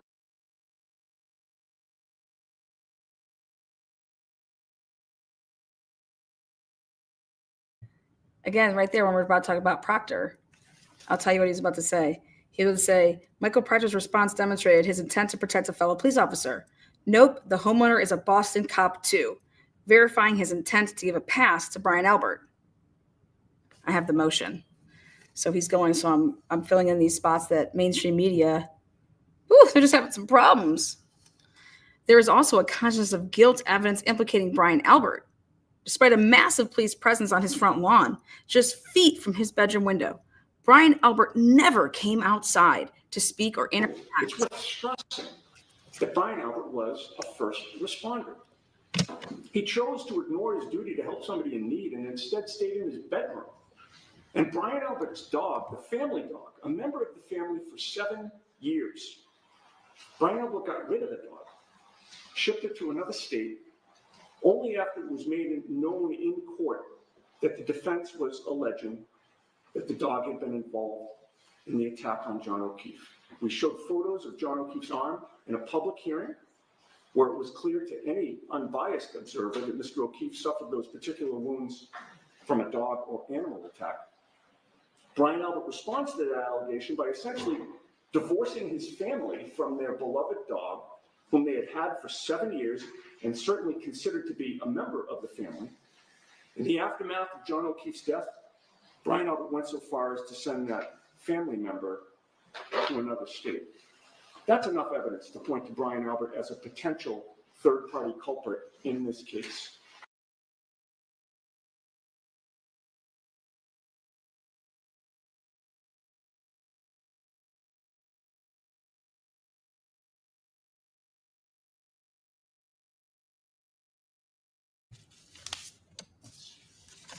Well, moving on to then Brian Higgins.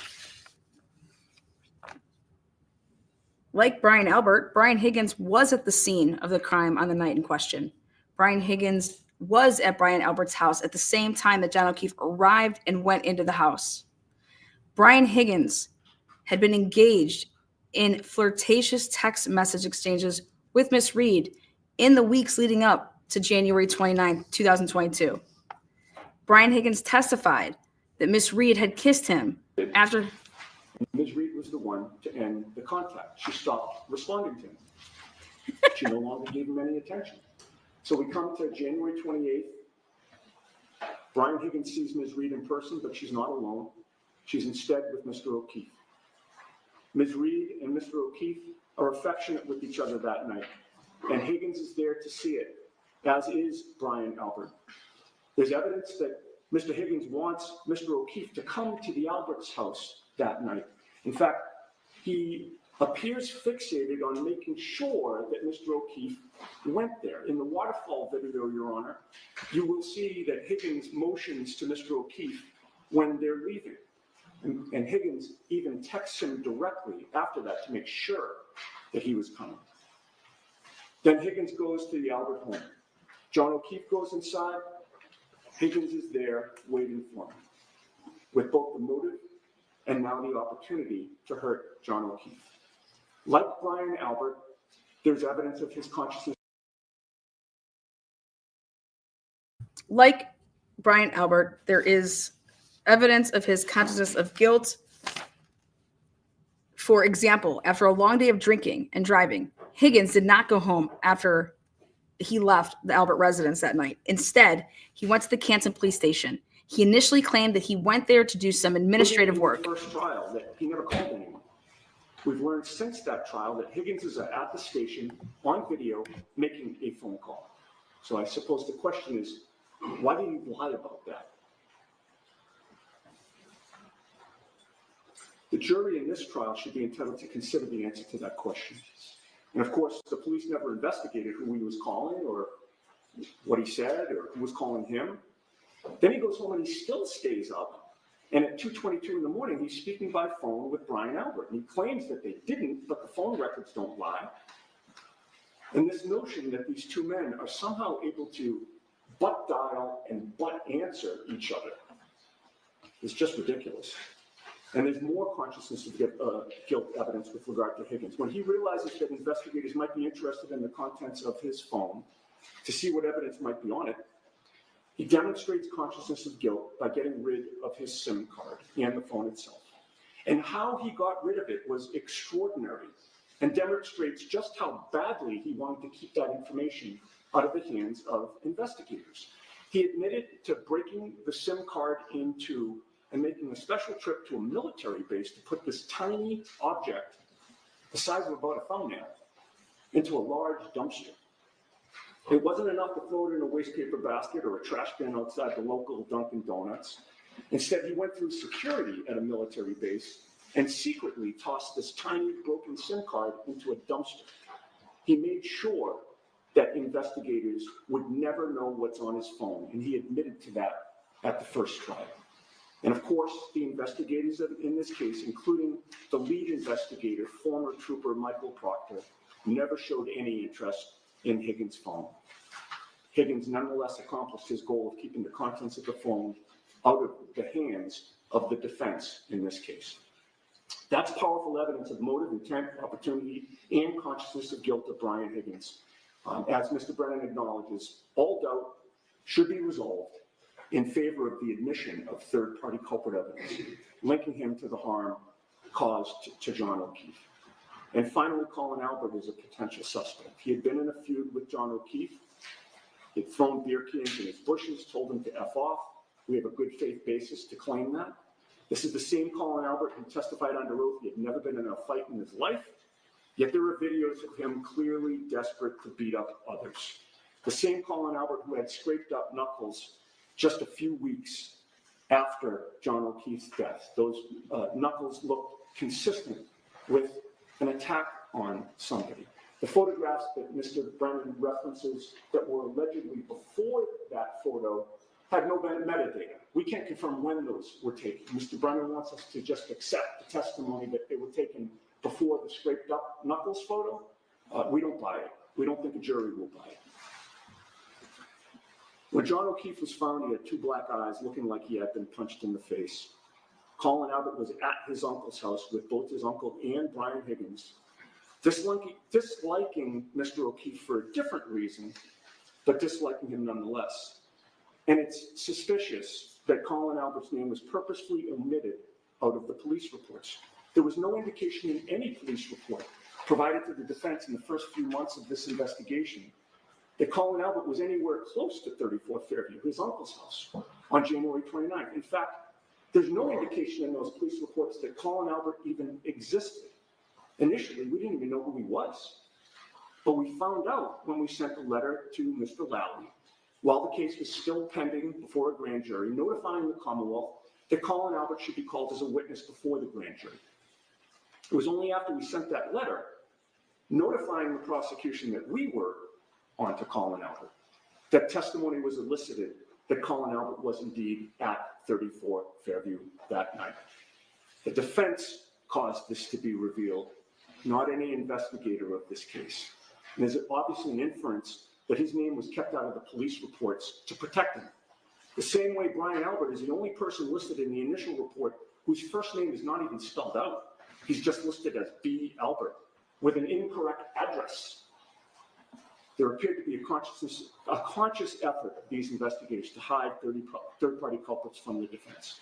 All of these men, Brian Albert, Brian Higgins, Colin Albert, were present at 34 Fairview the night that John O'Keefe was killed, and each had a motive, intent, and opportunity to cause him harm. Now, there are many cases, Your Honor, I know the court is aware of this, endorsing the admission of third-party culprit evidence. Almost all of them allowed in a third-party culprit defense, despite a lack of evidence that the third-party culprit in those cases was actually at the scene of the crime at the relevant time. The first case cited by the prosecution, Commonwealth versus Conkey, Middlesex County case, I remember it from the 90s. It was retried in the early 2000s. In that case, a person was murdered inside a home, just like this case. Unlike this case, however, the defense could not place the third-party culprit at the home when the murder was committed. He lived down the street, and that was enough. Here we have hard evidence, irrefutable evidence, that the three potential third-party culprits were present exactly when the murder was committed. And it's notable that the defense in Conkey, in that second retrial, after the first trial conviction was reversed, the defense was allowed by the trial judge to present a third-party culprit defense, and it wasn't controversial. But the conviction was nonetheless overturned, the second conviction, on appeal, because the trial judge didn't let the defense go far enough in presenting that defense. The SJC ruled that in addition to presenting evidence of motive, intent, and opportunity, the defense in that case should have been allowed to introduce past sexual assaults of the third-party culprit, including one that took place 7 years before the murder. It was reversible error not to permit a full third-party culprit defense, including prior bad acts of the third-party culprit. And I will ask the court to consider Commonwealth versus Finney, a case that I'm very well familiar, as I previously mentioned. I brought that motion for new trial. I argued before the Supreme Judicial Court, and I tried the retrial of that case, so I know it well. The SJC affirmed Judge Ball's allowance of the motion for new trial in that case, ruling that it was ineffective assistance of counsel that the attorney did not raise a third-party culprit defense. The case law makes clear, as Mr. Brennan again acknowledges, that this defense is a time-honored method of defending against a criminal charge. The defense should be given wide latitude to present relevant evidence that somebody else committed the crime. But the main issue in Finney was whether the defense could introduce hearsay to support an already admissible third-party culprit defense. It's sort of like Conkey, where it's just assumed, yes, of course you can present a third-party culprit defense. But in Conkey, can you introduce unrelated sexual assaults from 7 years before? The answer was yes. And in Finney, of course you can present a third-party culprit defense. But can you also introduce hearsay to support that defense? It was a given. In fact, it was reversible error that the third-party culprit defense was not brought the first time around. Mr. Brennan talks about, well, you can't do this if it prejudices the Commonwealth. That's crazy. Every single time you introduce a third-party culprit defense, you are prejudicing the Commonwealth by definition. You're not going along with their theory of the case. Mr. Brennan's aggrieved that we would deign to present this defense. And I would note, Judge, there's, I believe, a certain amount of gaslighting going on here in that on one side of his mouth, he talks about he wants Ms. Reed to have a fair trial. But we've spent weeks where he's just trying to knock out all our evidence, just limit everything. He's, I believe, acting more like a defense attorney than a prosecutor in that regard. But regardless, yes! In terms of these cases, Mr. Brennan said that they all have third-party culprits who have relationships to the alleged victim and or relationships to the scene of the crime. Finney did not. In Finney, my client was the next door neighbor. My client signed a confession to the murder. The third party culprit lived several houses away within the same city, but not close, not next door. There was no relationship other than he made statements about how the victim probably deserved what she got and she wasn't the goody two shoes, but there was no, that she was made up to be, but there was no witness that put the two of them together in any way other than those hearsay statements. Nobody put him at the scene of the crime. The SJC ruled even hearsay should be admissible to support that third-party culprit defense. The defense in this case has more evidence of third-party culprits than the defense did in Finney. We're not asking this court to allow into evidence hearsay, as was admissible in Finney. We're solely seeking to introduce the crux of a third-party culprit defense, which is evidence of motive, opportunity, and means, all of which Brian Albert, Brian Higgins, and Colin Albert had. That's the nuts and bolts of a third-party culprit defense. So that's the first issue, presenting evidence of a third-party culprit defense. The second issue is whether we can argue in closing that a third-party culprit is responsible for John O'Keefe's death. That's an issue I suggest that the court does not need to decide now in advance of trial. Closing arguments come at the very end of trial. At the charge conference, this court would be in a position and would be entitled to evaluate the evidence as it came in and to make a decision at that time prior to closing arguments as to what we can argue and what we can't. And while we believe the court has enough evidence now as a result of the first trial and as a result of our proffer and our submissions and oral argument today to rule that a third-party culprit defense is permissible, but this court at a minimum should not deny argument on that issue before evaluating the evidence as it comes in. And that brings us to the final third issue, a Bowden defense. Obviously, attacking the inadequacies of a police investigation is bedrock constitutional law. It's a bedrock constitutional right. In this regard, in one sense, the discussion about the third-party culprit evidence is somewhat academic as opposed to a practical one, because all of the evidence that points to Brian Albert, Brian Higgins, and or Colin Albert, all of it comes in to show the lack of investigation, the lack of curiosity that the police had, and the lack of investigation that they did to rule any of them out. And it comes in to show the bias of the investigators of this case. Bias is also a constitutional right. They were perfectly willing to jump to conclusions about Ms. Reed, someone outside their law enforcement circle, on the wrong side of the blue wall, but very much unwilling to be curious about whether someone within their circle had the motive, opportunity, and means to hurt John O'Keefe. Former Trooper Proctor specifically told his friends he had no interest in investigating someone connecting with law enforcement. And in their internal affairs findings, his superiors noted that his apparent bias was one of the reasons he was fired. You can't have a stronger Bowden defense than that. So I would argue, Judge, that the Commonwealth's motion really comes down to what the defense will be able to argue in this case. Our position is we should be able to point the finger of guilt at those who might have done this, but at a minimum, given that the evidence will be coming into trial anyway on the Bowden issue, the court should reserve judgment on what we will be allowed to argue from now, weeks from now, when closing arguments are upon us. This evidence, in conclusion, in our view, must come in. This is a due process constitutional right of my client, and it has to be admitted for two reasons. Number one, it's a time-honored method of defending against a criminal charge by pointing out that somebody else could have done this. And number two, it's a time-honored method of defending against the criminal charge by pointing out that police investigators failed to do their jobs correctly. We have a stronger third-party culprit evidence situation here than existed in either Conkey or Finney, and we assert it would be reversible error for this court to exclude this evidence. Unless the court has further questions, I would 100%. All right. Automatic appeal.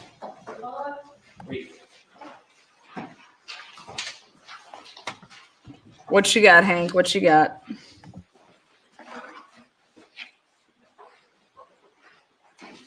I'm going to choose to focus on case law and the facts that aren't presented by the defense.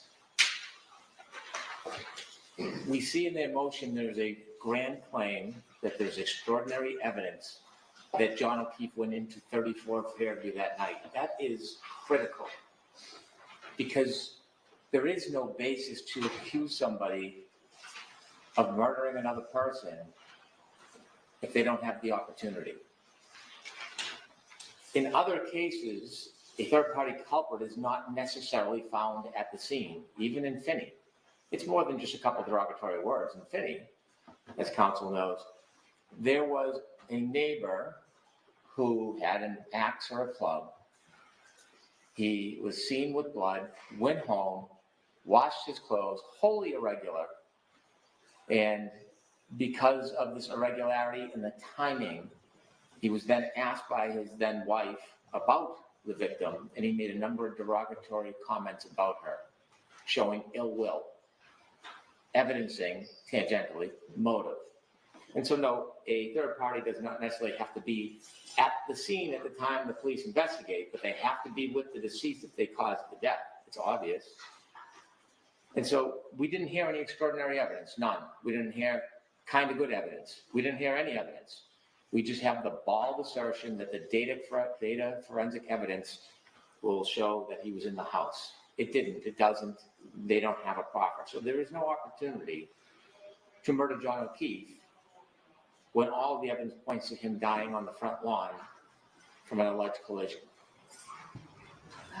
All of those people were out on the front lawn at one point or another. It doesn't matter. Effort to tell a story. A story. Take a couple of facts. Someone's a boxer, they drank alcohol, and convert it into a story is how they will try to portray these unsubstantiated facts at trial. They'll tell a story. It will divert the jury's attention. So they're not entitled to it. They're not entitled to it. Time-honored tradition, yes, but there are limitations. Silva Santiago was very clear about the limitations.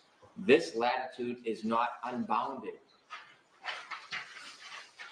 Each of these limitations recognizes the admission of feeble third-party culprit evidence poses a risk of unfair prejudice to the Commonwealth. I'm not whining. The Commonwealth should not be unfairly prejudiced. The people of the Commonwealth should not be unfairly prejudiced because it is inevitably, it diverts jurors' attention away from the defendant on trial and onto the third party. Essentially, it requires the Commonwealth to prove beyond a reasonable doubt the third-party culprit did not commit the crime.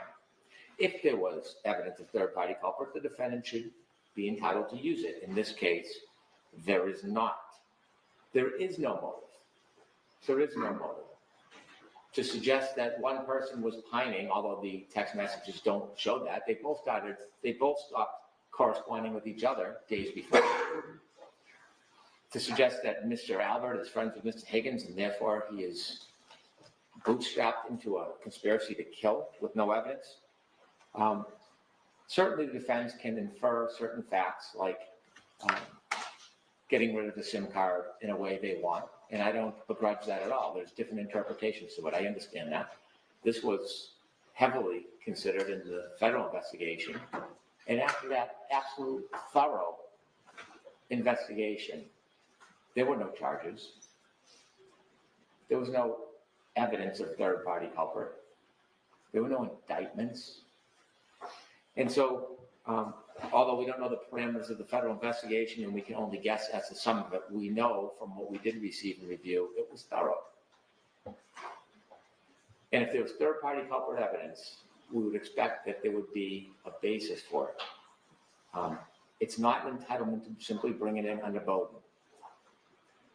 I don't defend that there was commentary in the officer's phone that was inappropriate.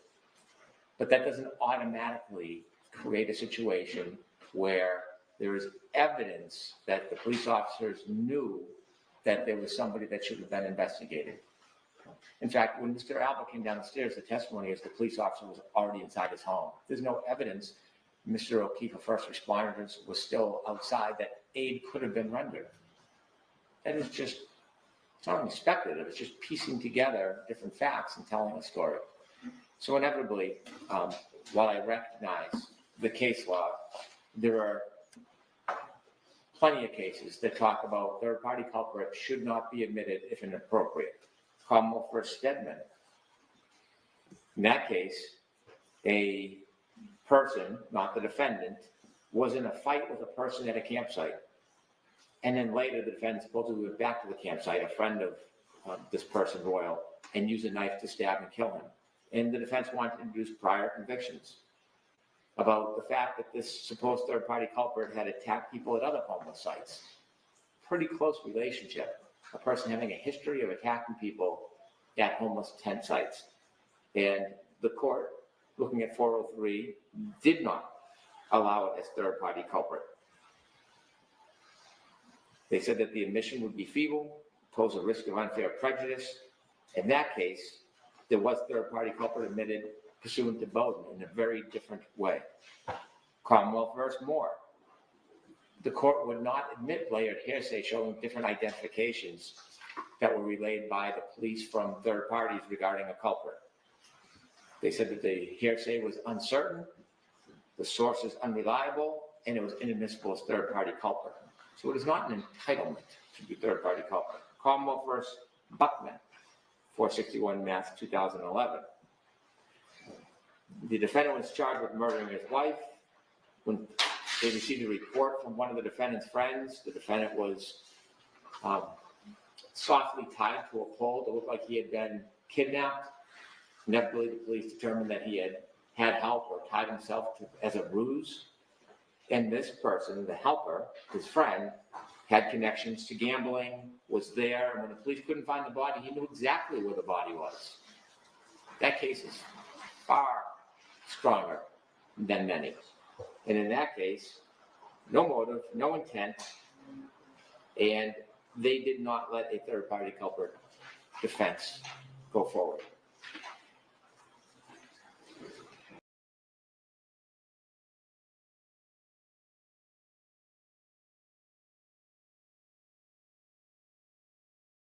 Culprit. It's just not here in this case.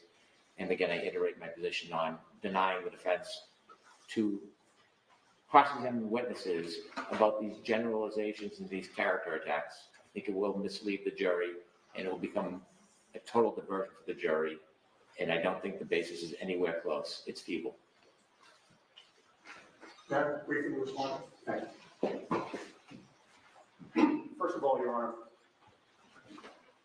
speaking about the federal investigation, when you were not a part of it, and talking about why a federal grand jury was convened, what they were investigating, what they found or didn't found, is complete speculation. It should not be a part of this argument. We don't know.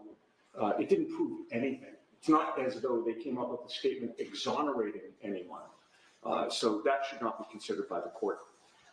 With regard to the two cases that Mr. Brennan cited, you'll note that in one, he talked about the exclusion of hearsay evidence. There's a different standard when you want to introduce hearsay evidence as part of a third-party culprit defense. There need to be substantial connecting links to the crime itself. The court ruled in that case there weren't. In Finney, there were. And with regard to the other case, that's with regard to hearsay. With regard to the other case, that was the exclusion of past assaults to show that somebody was violent. Again, Commonwealth v. Conkey is a case where they said, well, that should be, in addition to a normal or a regular third-party culprit defense, you should also be entitled to that evidence. So that's not very instructive. The other two things I just wanted to point out, because I did not mention them, Your Honor, is that Brian Albert also disposed of his phone. We'll never know what was on that. That's further evidence of consciousness of guilt. And then an important point is that the plow driver, Mr. Laughlin, went by the house at 3:30 in the morning and saw a Ford Edge parked in the very area where John O'Keefe's body was found. And we know from the evidence that the Alberts, both Brian Albert and Colin Albert, owned a Ford Edge. So that is in the mix as well. And unless the court has any questions, I would yes or no. Hi, thank you very much. Thank you. So let's go on to paper 620, the Commonwealth's motion for production of records regarding unsolved productions.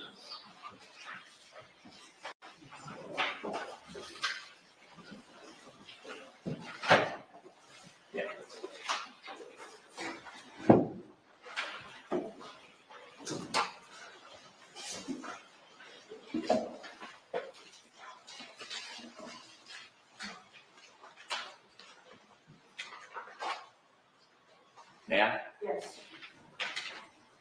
Your Honor, the Commonwealth filed a Rule 17 motion for records from unsolved productions. It has been discussed briefly in court at times during argument. There was a so-called documentary that was aired in a 5-part series. It gave a inside, behind-the-scenes look of the defense team and Ms. Reed as it prepared for the last trial. This 5-part docuseries produces a number of statements from the defendant, many of them extraordinarily relevant, some of them from the Commonwealth's perspective extraordinarily incriminating, and many of them inconsistent with statements made publicly in the past, including Dateline 2020 into Gretchen Voss. We serve the local service in Boston, a local agent. The record holder is the producer of the series, and they have been notified. If the court allows this motion, I expect they will provide the information to us by the end of the week. I understand there is probably over 200 hours of recorded interviews, and we expect to use a number of those statements at trial. They are statements of the defendant, they're admissible substantively, they're admissible as admissions, and they're admissible to show contradictions with other statements. And so they are material and relevant. I understand the time frame. We haven't had the privilege of seeing them. The defense was there for a part or most of it, but we will use the time we can to sift through it. We're not looking for a continuance or additional time to look at the materials. We'll look at them as we prepare for trial. And so I'm asking you to grant this. It clearly makes the Rule 17 standard material relevant. We don't have access to these before trial. We won't be able to prepare for them if we get them pursuant to a trial subpoena. They've been properly subpoenaed and they're forthcoming with a court order. There's no one here from Unsolved Productions opposing this. There is not. Defense want to be heard at all? Your Honor, we're aware of the communications back and forth between the Commonwealth and the production company. So we've not been privy to that. This is the first we're hearing of any communications that they've had with the production company. I think obviously in an abundance of caution, they should be given an opportunity to oppose if they wish. Nothing officially has been filed one way or the other. So we're not in a position to argue on their behalf, for sure. All right. So, we have two things left to discuss. I want to talk about jury impoundment. We also have a Commonwealth motion regarding Mr. Yanetti's phone. Mr. Yanetti, it's 12:10. Which one do you want to go forward on first? Do you want to talk about the impoundment, or do you want this motion? I'm not going to leave with those. I understand, but do you have a preference what's done before lunch? All right, so let's do that motion. Commonwealth's motion to compel communications between the defendant and attorney. We still looking at the case.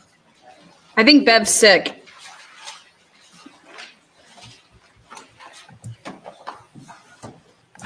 Okay, guys, this is the big daddy. This is they want Yanetti's phone for the communications between him and Karen Reed based off of this documentary.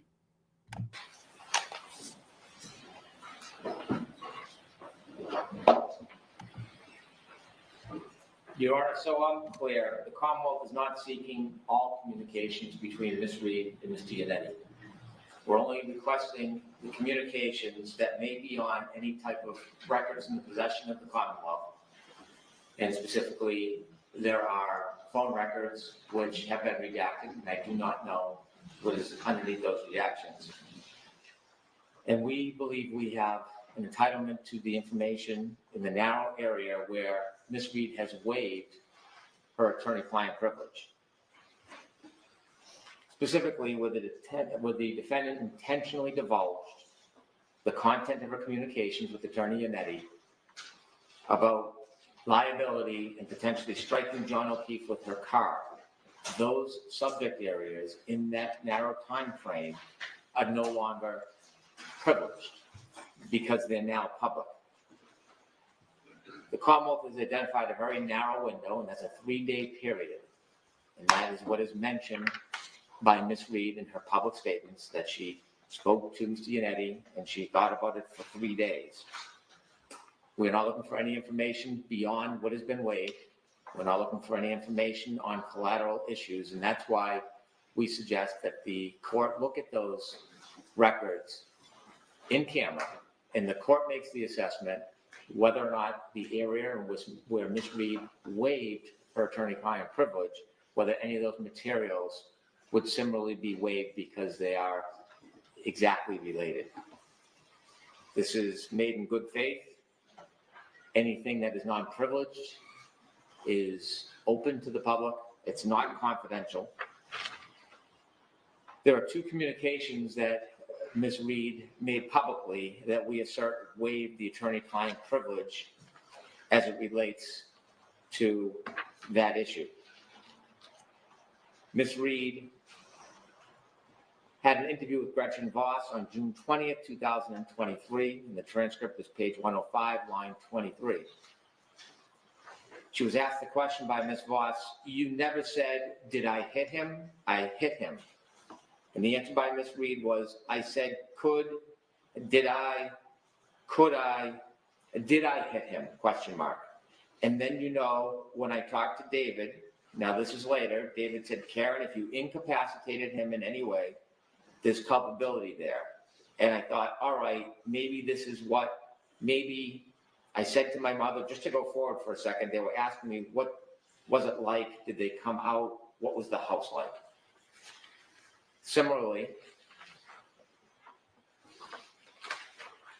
in the documentary series, Ms. Reed is video and audio taped, and it was presented on television, that she said, "And then when I hired David Yannetti, I asked him those questions the night of January 29th, like, David, what if I ran his foot over, or what if I clipped him in the knee and he passed out or went to care for himself and he threw up or passed out?" And David said, "Yeah, then you have some element of culpability." So that's how I thought about it for about 3 days. And so that is where I get the time period regarding these relevant statements, admissions by the defendant about her state of mind and her interaction with John O'Keefe in her vehicle. These statements were made during conversations that are obviously no longer protected or private or privileged. They're no longer confidential because they've been intentionally disseminated to the public. And so the defendant has voluntarily waived that privilege as to these communications in this subject area in that time period. And the key, Your Honor, is that it is the defendant herself who made the communications confidential. Even if it was inadvertent or overheard, it would still waive the privilege. This is entirely different. There can be no doubt that there was an intention to pierce that attorney-client privilege for whatever benefit the defense thought it gained them. If this was intentional, it wasn't secretive, it wasn't overheard, it was a exacting and purposeful engagement. So we ask you to review the cell phone extraction, any texts or emails that may be on those extractions, and relative to that short window, relative to this specific area, anything that is waived that is no longer confidential, we believe we're entitled to. It's obviously would be relevant if it's narrowly related to these statements, and we would use that at trial. Thank you. I am, Your Honor. Unless he's going to argue it. This is awesome. Here we go. Here we go. Welcome. Truth and Transparency, thanks you guys for being here. Unless he's going to argue this, that's who I would have picked too.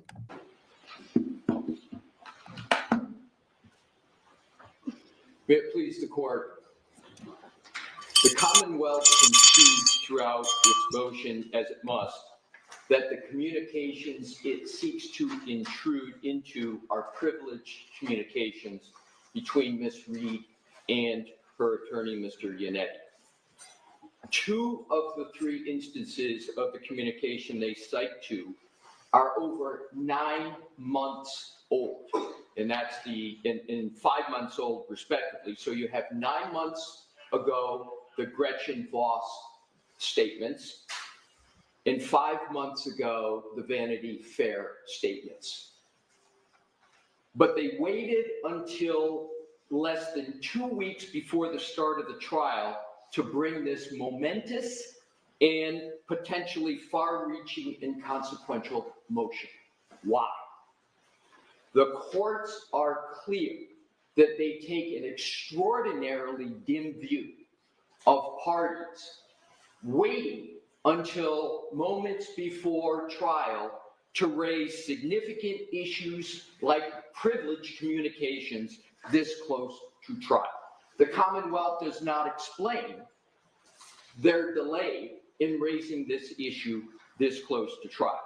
With regard to the 3rd communication, the HBO Max one, it regards the same event that is discussed in the first 2. There is no addition of an event in the 3rd one. So that 3rd discussion, the docuseries, regards the same events that have been extant in the first 2 that have been extant for 9 months and 5 months. The depth of this attempted intrusion by the Commonwealth should disturb and unsettle every citizen of this Commonwealth, because they're either actual or potential clients of lawyers, and it should unsettle every criminal defense attorney in this Commonwealth, and I would dare to say it probably does. As we know, texts, emails, and written communications, exactly what the Commonwealth is seeking here, between an attorney and their client, are canonical examples of privileged material.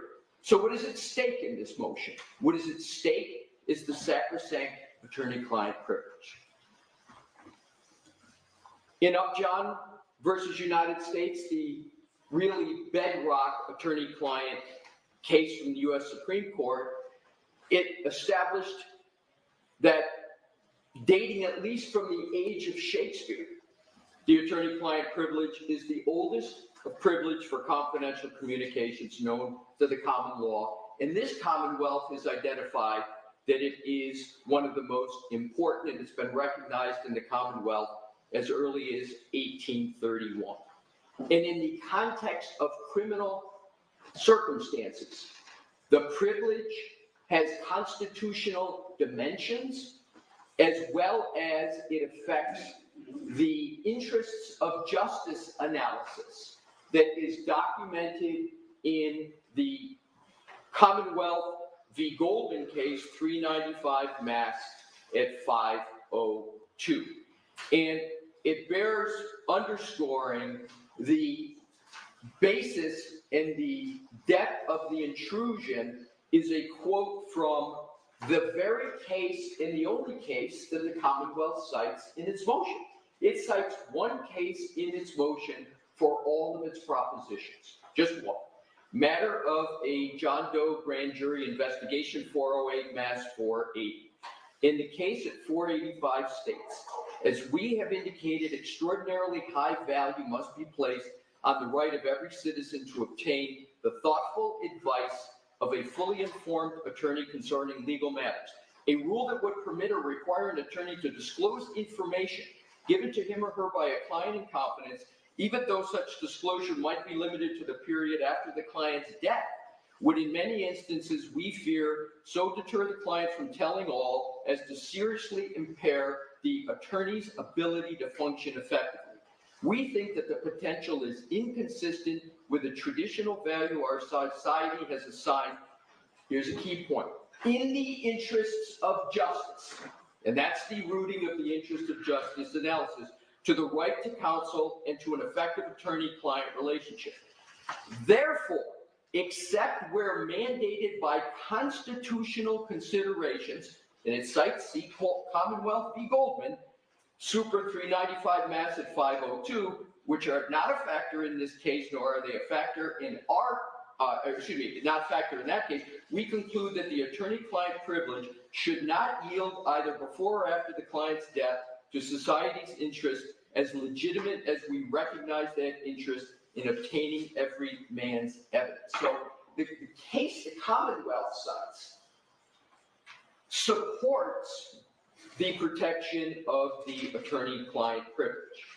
With that law jurisprudential predicate in mind, I now turn to the statements at issue here and their import to that analysis. You know what, Mr. Leslie, I'm going to stop you. I understand the Commonwealth's argument regarding waiver. I understand that the request is narrowly tailored. I'm not going to give you this information, Mr. Brennan. I don't even think it's appropriate for me to ask, so your motion is denied.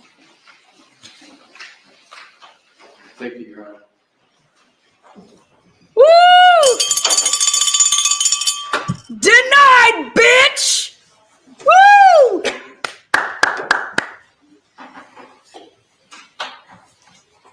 All right, put my dick in my pants. Woo! We need to talk about the panel.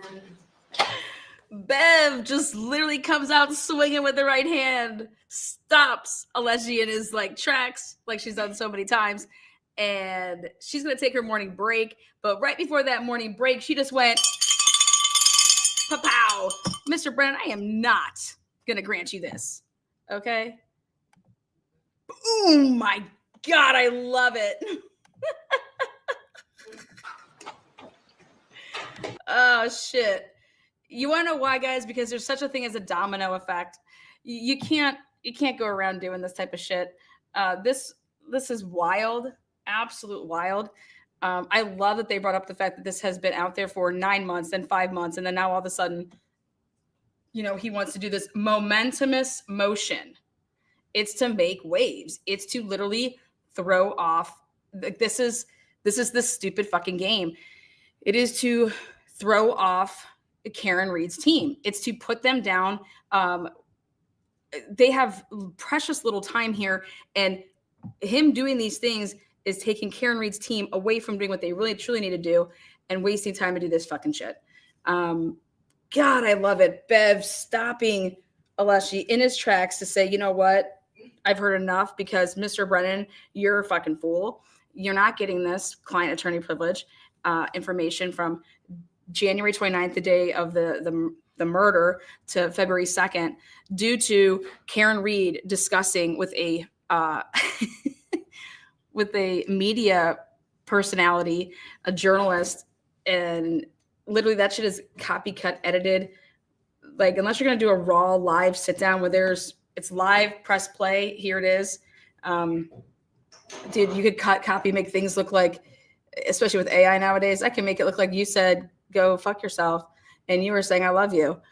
So I love it. Boom. Okay, so I like the way that Alessia said this was a momentumous motion. It is to try to sway momentum. It's like you guys, it's like we're watching literally a basketball game.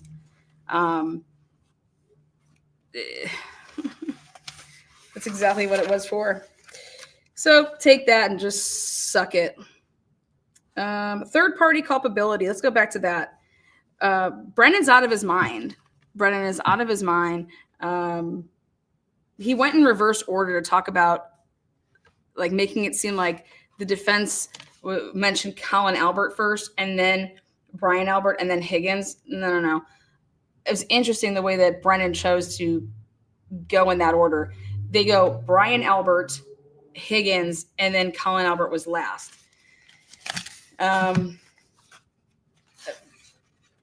if you actually read all the case law that supports it, I think Gennady nailed it when he said, in the past, people were able to do third culprit based on somebody living down the street and being in close proximity of someone's house.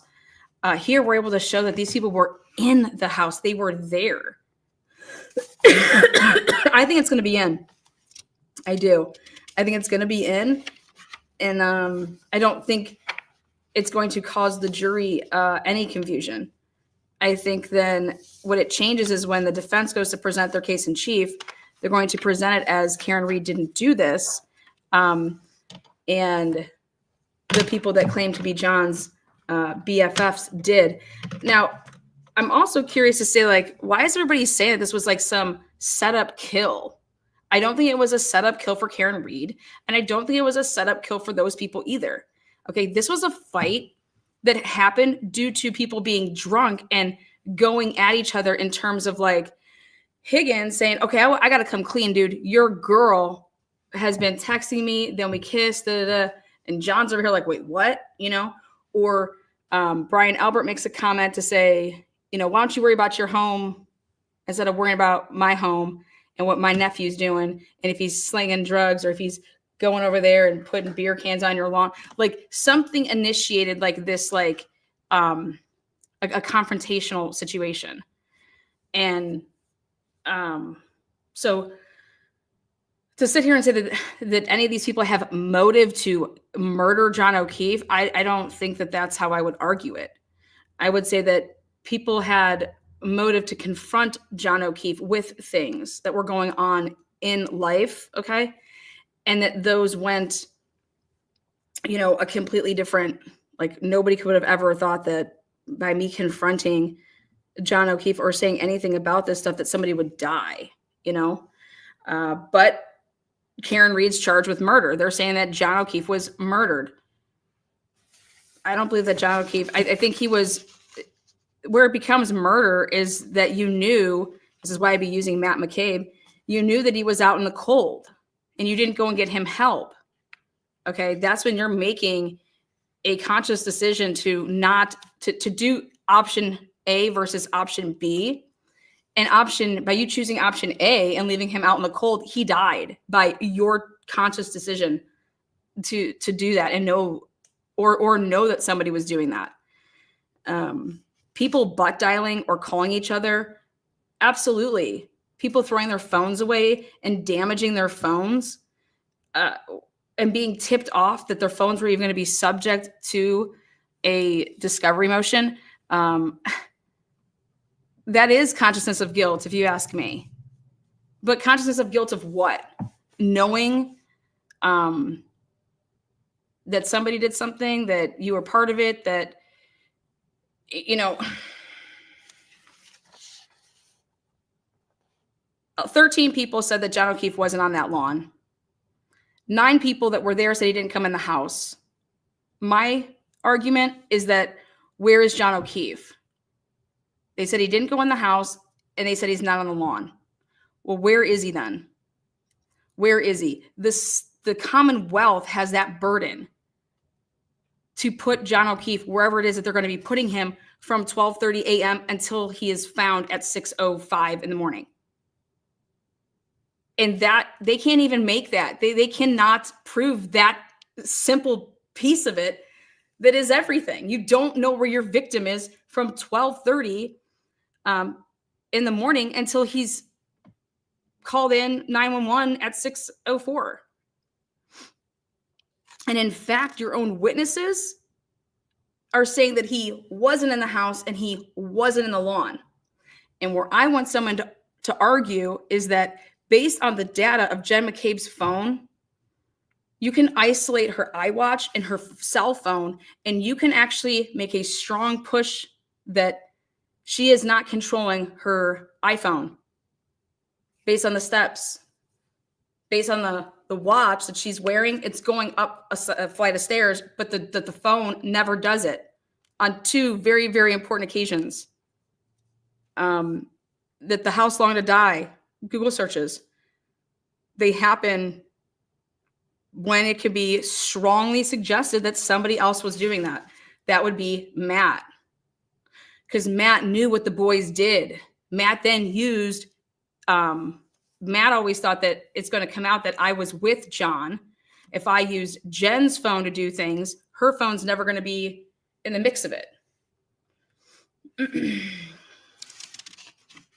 I'm going to show later on this evening my evidence again with that. It's really, really crucial. So I'm of the opinion that John O'Keefe, there was no plan to kill this man. John O'Keefe died as a result of drunk people, a confrontation, and then those drunk people making decisions that ultimately resulted in his death. Just like people said Karen Reed left the scene, ultimately resulting in his death. You can't prove that. You tried, and now you mix it all in with planting of evidence and the cops not doing their job, the lead investigator getting fired. So I don't know. I think Karen Reed has so many ways to, if she was, God forbid, to be found guilty of, let's say, not murder, but of manslaughter, she has so many ways to fight this as far as ineffective assistance of counsel. Because I'm sorry, but I'd be making a push right now to get Matt McCabe's cell phone records, the CDRs, to see who his phone was calling. You know, I want there to be more talks about the Life 360 app. Usually your whole family is in that Life 360. So I want to know if that's the case, do you guys have Matt McCabe on there, Allie, and Jen? And guess what? Remember what they follow. They follow the person's phone. So if you leave your phone in someone's car, because I run in to go bathroom and my phone was on Bluetooth being used for a phone call, and then my husband backs out of the driveway and goes and drives somewhere for 5 or 10 minutes, then comes back, you know, I'm at the house, but my phone, Life 360, would show that it's driving. I didn't drive though, but clearly that would indicate that somebody did. So I'm interested in the whole thing with like Allie following like her phone. Could her phone ever been left in a vehicle that was used for the purposes of something? I don't know. I have no idea why people would be dragging their kids into this, though. That's fucking sick. I don't believe those screenshot text messages. I think that those are faulty. I proved that you, right after midnight, we'll get into all that once the trial starts. Do I think that she should take the stand? No, I don't. I don't think that she needs to. You have a really good defense team. All of their witnesses will say that John O'Keefe did not go in that house, but they're also going to say that he wasn't on the lawn. And that's where I'm trying to say that John O'Keefe was put into somebody's vehicle, okay, or laid up in that garage, or because the other part is the whole flights of stairs, like these 3 flights of stairs. I'm going to tell everybody a little secret. When you go down the stairs, it doesn't register as a flight. It only registers a flight when it goes up. And so therefore, you're going to have to sit here and say that John O'Keefe went down, up, down, up, down, up, down, up 6 times for that one. Or it is true, actually, that you could be in a vehicle, and if your vehicle is going and traveling at a decent speed and hits a speed bump or goes down into a ditch, or also if somebody throws your cell phone, okay, and it rises up, those are ways that your cell phone could register flight of stairs. The key point, though, is that did Karen's register a flight of stairs or 3 like his did? And they didn't. That means that Karen and John couldn't have been in the car together when that happened, which is powerful. The other thing is that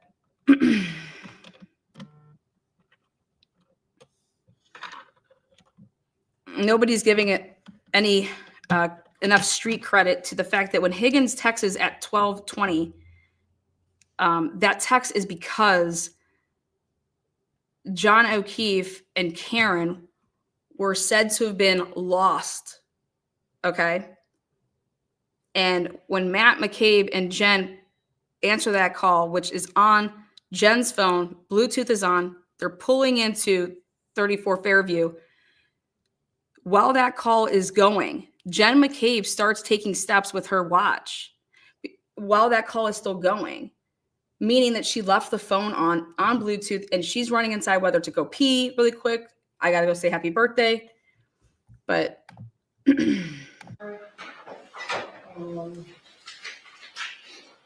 So I have a question. So the Commonwealth on your number 5 on the first page, I don't like the 2 questions in a row, 4 and 5. I don't think we need 5. Is that okay with you, Mr. Brennan? I don't think we need both. Needs to be done. So that's out.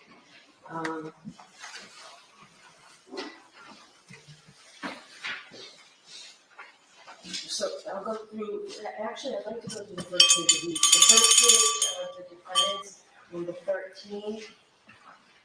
Do you believe law enforcement officers are generally fair and accurate in their investigations? Who's arguing this for the defense? okay. I can argue it. All right, so I don't have a problem with that, but it makes sense that we put it after 8. Okay, so what we're talking about right here is we're talking about the questionnaire that the jurors are going to get. Okay, this is all the questions that are being put on this questionnaire. At 9, Mr. Brennan? I don't have any objection to moving it after 9. I think it's a bit one-sided. It leans towards, one-sided, but I don't have a strong objection to it. We can balance it if you want to suggest some language. If there's an invitation to balance, I'll need a moment. All right, so you can suggest something at some point. All right, so now moving on to the second page. The Commonwealth's number 17 seems appropriate to me, but if you were working for the same document, it's not in the defense when it was removed, I guess. Is there anything about crash reconstruction testimony that would make it difficult for you to be fair and impartial in this case? I don't have a problem with that question. Does the defense? We didn't have a real objection to it. It just wasn't a particularly useful question. We thought in the last trial, everyone said no. So in furtherance of trying to have additional space for more helpful questions, we just decided to exclude it. All right, I think we'll keep it. There's one I do want to get rid of, the cross problems last time, but we'll talk about that. All right, so thank you. So question number 23 on the defense. Does the Commonwealth object to that question? I think it needs to be tweaked at the least. We do. All right, so what's the objection? I think the question, the way it's written, invites a juror to potentially not follow the judge's instructions. Clients can be attempt the idea of it, the germ of it, but the way it's written, it invites, I think, a jury to, or a juror to. Just want to give a shout out to, oh wait, hold on. Okay, I want to give a shout out to Larissa, $50 cash app. Boom, bitch! Larissa says, for decided not to tip GH today, you deserve it. Oh, God. Thank you so much. I appreciate that. Sure. What their role is. And what do you say, Ms. Miller? I think if we just tweak the language a bit, I mean, we're happy to hear some proposals from the DA as to sort of the particular issue they have with this question. But I do think the question about the judge's instruction regarding, you know, you're entitled to your own independent individual verdicts. So they're always told that their verdict must be their own. So there's language in there's probably language in my preliminary instructions, there's language in the charge, certainly. So if it mirrors that language, I don't have a problem with it. Otherwise, I might. So we can mirror the talk to each other about charge. All right. So We would agree to that as well. Okay, thank you. Number 25 in defendants. If you had to vote today on whether Ms. Reed is guilty or not guilty of the crimes charged, what would your vote be? I tell them throughout the trial, they're not to speculate, they're not to make up their minds until all the evidence is in. I'm not going to even suggest that this is appropriate. So I'm not going to include that. There are enough questions on reasonable doubt, presumption of innocence, and defendant not testifying. So that's out of it. So the question, also, is there any reason why you do or do not want to serve on this jury? I don't think we should invite them to decide whether they want to sit in this jury or not. I think we did give this last time. I don't know what the responses were. Does anybody have any information on that for me?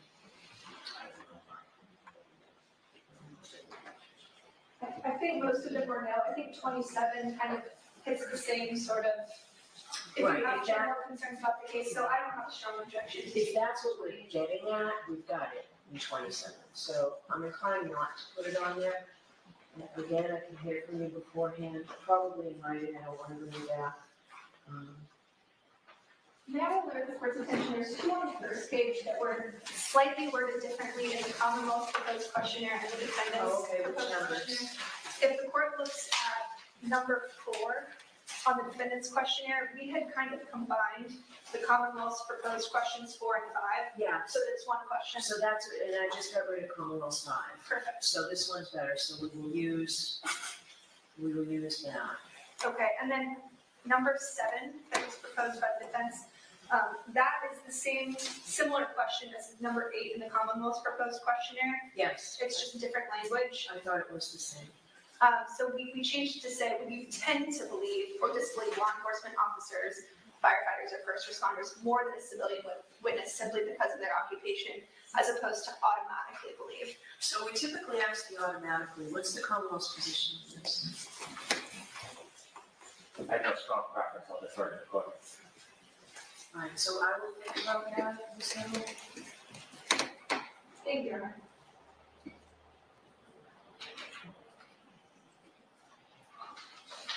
All right, so the question that I don't like, and you may remember, causes a lot of jurors to say, I have no idea what you're talking about. 21 on the Commonwealth's, 20 on the defense. So you may find the defendant guilty based on circumstantial evidence, but you cannot find the defendant guilty based on speculation, guesswork, or surmise. Is it difficult for you to understand the difference between circumstantial evidence, speculation, guesswork, and surmise? I'm sorry, can you repeat that?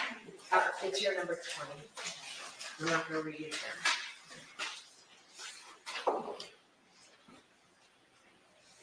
It caused a lot of trouble before.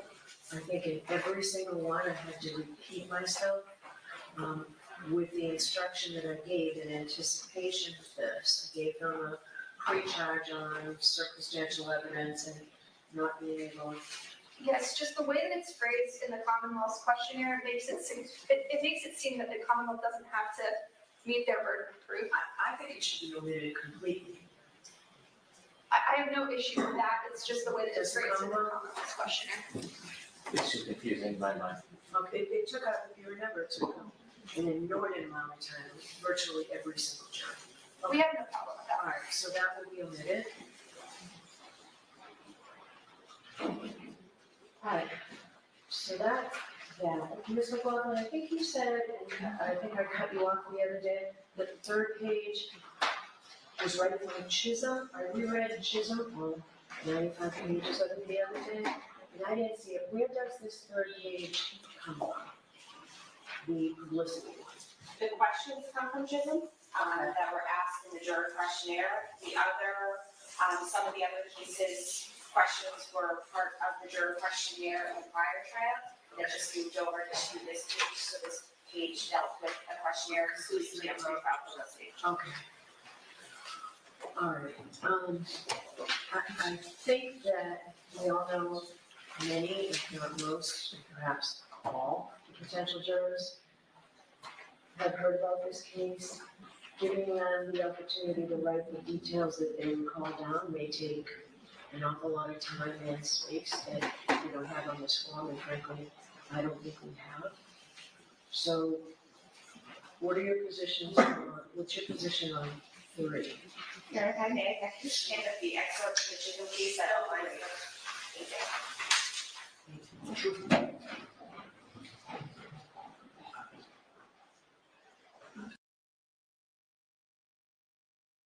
Bev's all muffled today, so just to help people understand, they're talking about the juror questionnaires. So Bev just went ahead and said that I think every juror is going to have known about or heard about this case before. So I think that that's interesting, and she doesn't want them to have to write down all the different things that they think about this case. Directly, same language. Okay, looks like we're giving this third page of the questionnaire. Yes, Mr. Chairman. Your Honor, I want to bring the court's attention something about the court and counsel just discussed question number 7.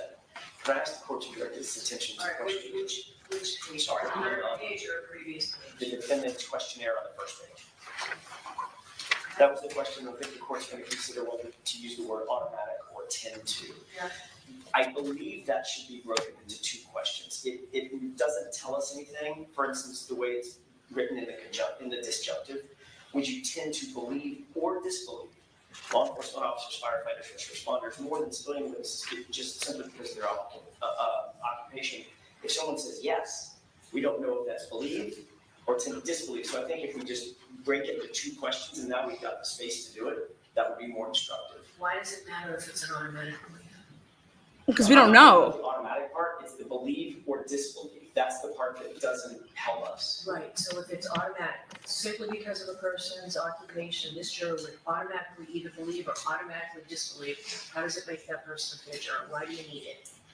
Because that tells us Prejudicial, it would biased. instruct me at least. It would enlighten me on how to further question that juror. If someone says, well, I'd automatically disbelieve police officers, or I'd automatically believe police officers. Those are 2 very different mindsets.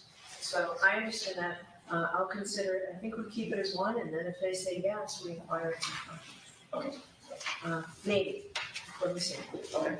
Thank you. All right, so it looks like we have the 3rd page as well. I think,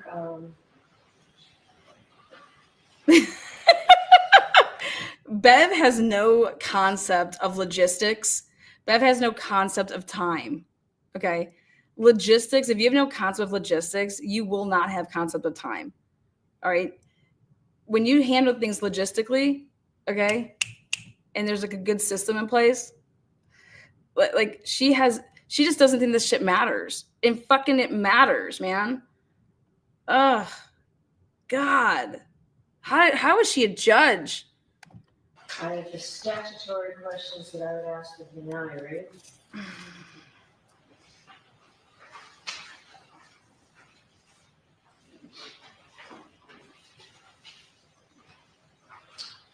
If we take that question that Mr. Jackson just talked about, I can ask each individual juror, if I use the tend language, if the testimony were in conflict, would you tend to believe the testimony of a police officer more than any other witness simply because he or she is a police officer?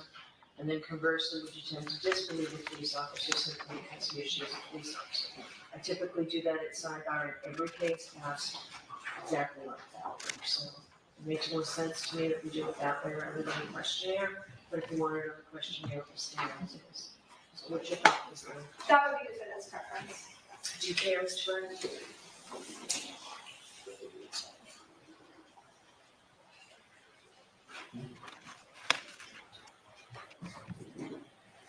We prefer a questionnaire.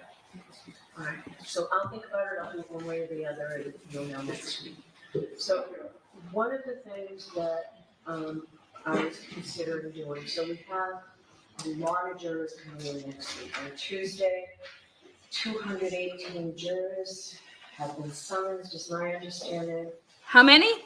We will get some portion of that, we will get some fraction of that maybe, just my understanding. We will get some one way or the other, and you'll know next week. So one of the things that I was considering doing, so we have a lot of jurors coming in next week. On Tuesday, 218 jurors have been summoned, is my understanding. We will get 218 jurors. Let me just tell you that there were 600 jurors summoned in Delphi. And they were in 50 packs of 50. Like there was 50 for the morning session, 50 for the afternoon session. But there was 2 more. I mean, the 218 ain't shit. Just saying. Get some portion of that, we get some fraction of that maybe, just on how it goes with whether people are here and available to testify on that date. I mean, to serve as jurors. So say we get like 150 or 175 jurors. I have my remarks to sort of just direct them to what their job is, as you remember, and then I leave them and I give them the questionnaires. My guess is for the jurors to fill out this questionnaire, have the questionnaires collected and copied, might take an hour and a half or 2 hours if we have a really large number of people. What I intend to do, at least on Tuesday, is have all the jurors fill out the questionnaire, however long it takes.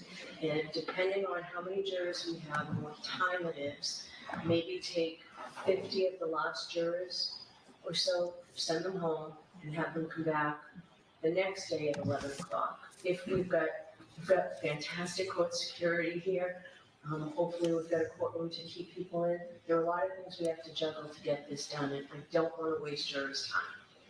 So I would send them home, have them come back the next day at like 11, so that then the next day's jurors at 11 o'clock can spend that hour and a half, 2-hour process, filling out the forms, having them copied, given to counsel, and we can continue on with those jurors. So it's something we can decide on Tuesday when we see how many people are here, how many jurors we get, how many jurors the district court needs. But is that a process that you would be willing to do? Mr. Brennan? Of course. No objection. All right, so we'll try and figure out something that way to get things moving that way. All right, the list of witnesses, you both have a list of witnesses. I told you we needed to combine them so that I can read that to the jury and the statement of the case to the jury. Do you have that yet? No. We have not combined them. All right, so I need you to look at that, and a statement of the case to read to the jurors. It's all part of the final trial conference. So I should have had it last week. So I need that by Thursday. Is there anything else we need to discuss today? There's still a few outstanding issues. One is ARPA. Where do you stand with discovery on that? I received some 2 letters last night. It is not the information I was seeking from my motion that was allowed by the court. And so I have great concerns about waiting for the day before their testimony to pursue the other discovery that I think is entitled to. What do you say, Mr. Jackson? Your Honor, I do not know what Mr. Brennan is referring to with regard to what he's looking for and great concerns. The hyperbole is unnecessary. So there was a motion allowed, so that should be able to, there was a motion for the discovery allowed. It was. Right.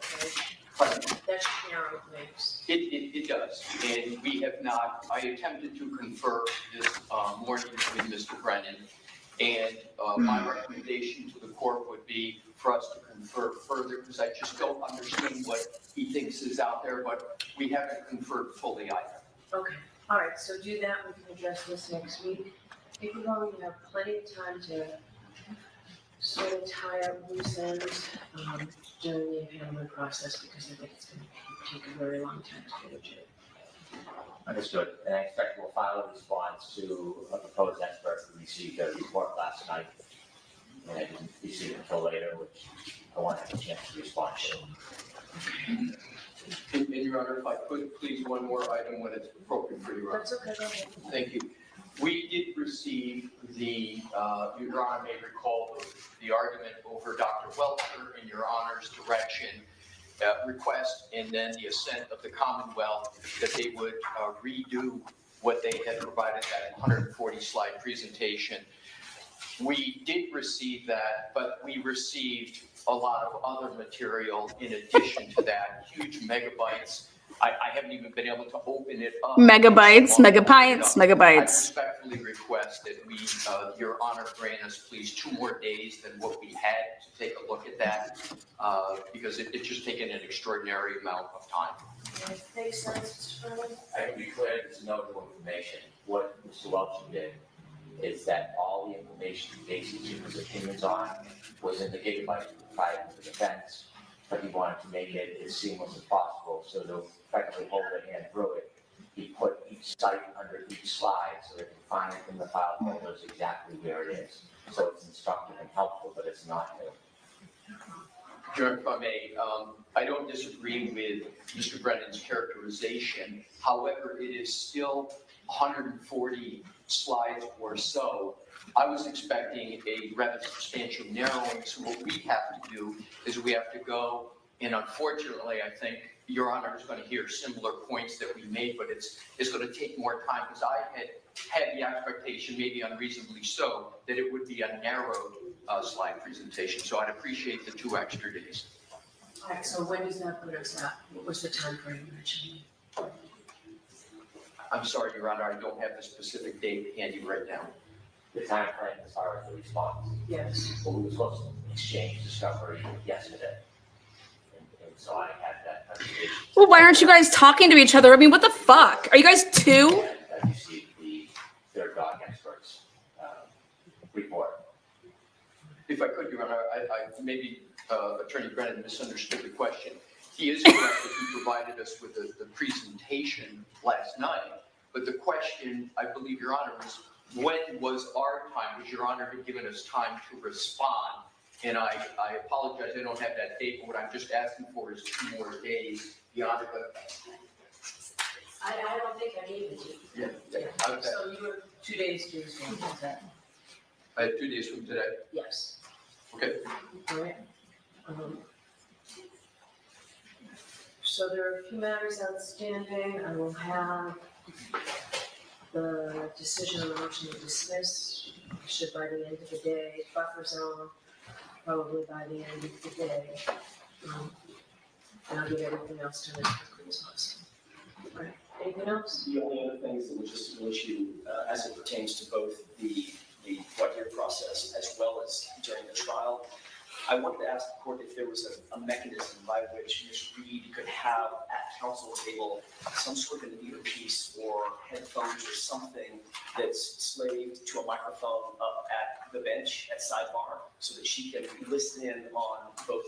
It's very, I want to avoid that if possible. It's clunky. Especially during the voir dire process. I think it would be uncomfortable, and quite frankly, I think it would be a little inappropriate to have jurors with Ms. Reed standing right there with them and with us. It's done all the time. It makes sense all the time, but It may be something you're choosing not to do, but she has every right to be there at sidebar. So you don't want that. You want accommodation. I don't know if we can do it. I'll think about it. we could.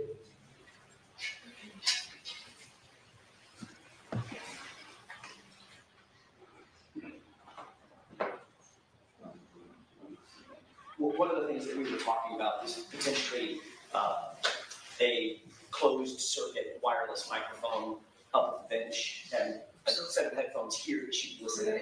Put it all in writing. I would like to have had it before today. We're going to be moving around courtrooms. It may not be able to happen. Okay. All right, so the alternative is she can come to sidebar for any sidebar discussion, impanelment, whatever. It's her absolute right. If she chooses not to do so, I'm going to need you to tell me that. I'll put something in writing and perhaps I've got a plan in the back of my head. I'll put it in writing. And We have a lot of different equipment that we need to make sure has priority. It's in the courthouse, so I'm not very hopeful that we can accomplish this in the next few days. Okay, well, thank you for entertaining me. Thank you for entertaining that.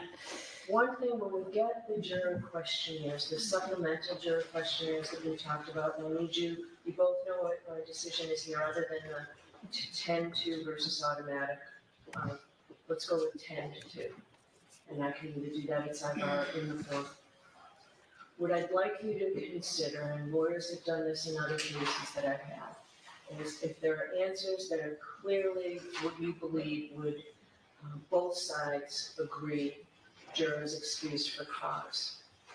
In an effort to be able to go through this vast amount of jurors that the jury commissioner's office was kind enough to summons in for us, if things stand out to you, it would be ideal if you could agree that jurors number 8, 12, and 16, both sides agree should be excused for cause based on the supplemental questionnaires. It would be very helpful if we could do that, and maybe keep a running sheet that would be a joint proposal to excuse these jurors for cause. It may happen when you look through the questionnaires on folks that we sent home to have them come back the next day, to just call 5 people, the court officers call them and tell them not to come based on their questionnaires. So please think about that. It makes sense to me. It was very helpful when lawyers were able to get along well enough to do that. And the case that we tried, that we had changed venue to. Yep. Because of the pre-trial proceeding. So. All right, anything else? These lawyers aren't getting along. Your Honor, there was a motion for reconsideration that was filed with regard to the metadata underlying. I can. You can make an objection. Go ahead. I just wanted to make sure that the court saw that motion and that it was filed. I don't know if the court wants to hear a full argument, I'm happy to do that, but we just wanted to make sure that that gets decided. Okay. All right, there's still a few outstanding. Thank you. All right, anything else? Nothing to say. All right, we'll see you on Tuesday. Court, all right, please. All right, we'll see you on Tuesday, meaning like next Tuesday, CUNT. Really quick, here are the questions that are on the questionnaire. Jeez. Number 1, it is alleged that on January 29, 2022, while intoxicated and operating her motor vehicle in Canton, defendant Karen Reed killed her boyfriend, John O'Keefe, an off-duty Boston police officer. Is there anything about the description of this case, the charges, or that the victim was an off-duty police officer that causes you to believe that you cannot be fair and impartial? Number 2, have you already started to make up your mind about this case? That's what they were saying and arguing, like, what? Like, why does it need to be on there? Well, I think it should be on there. Number 3, do you have opinions regarding previous experience as a juror, the fairness of the jury system or criminal justice system in our country that would impair your ability to be fair and impartial to both the Commonwealth and to the defendant? Number 4, do you have any religious or philosophical beliefs that would make it difficult for you to follow the law and to come to a verdict in this case? You know, that's interesting to me because I thought they all had to do that last time. And remember, like, what's your morale? My morale. So that was an interesting one. Your philosophical beliefs. Like, yeah, I will not judge. Only God can judge. Number 5, do you have any religious or philosophical beliefs that would make it difficult for you to be impartial? I mean, how is that just not combined? Whatever.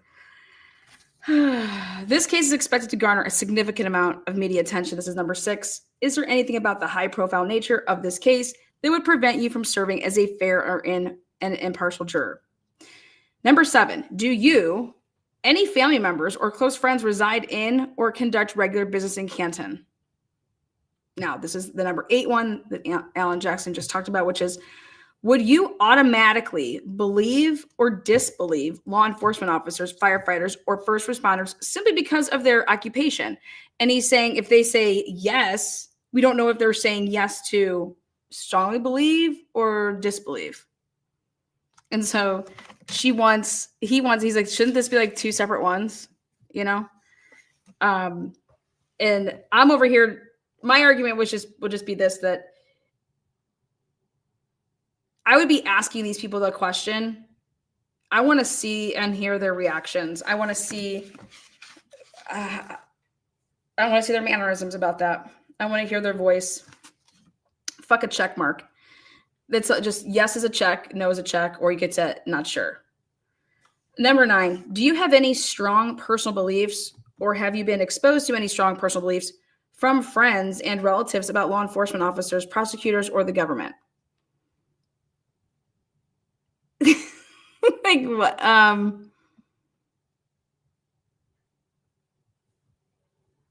Do you or your or have been exposed.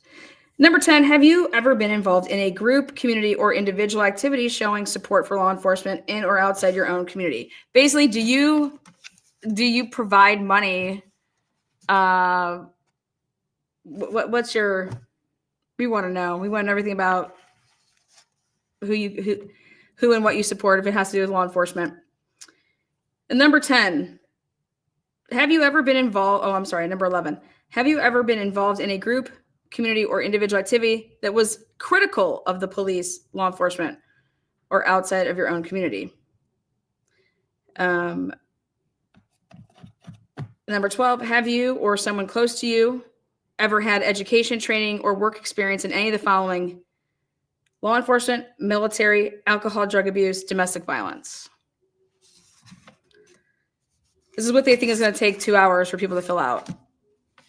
Now, Delphi, they got these in the mail, so they didn't answer them there, which I like that you have to answer them there. I don't think they're going to take 2 hours to fill out. This is, again, a check mark, yes or no.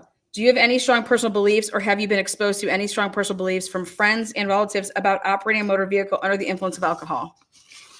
I mean, I don't think that you should do it.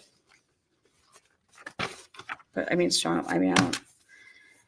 Have you ever been involved in a group, organization, participated in a march, demonstration, campaign, or donated money on behalf of an organization or cause that was against driving under the influence of alcohol, such as SAD, Students Against Drunk Driving, or MAD? I mean, yeah, we were all part of that. I was part of that when I was a student.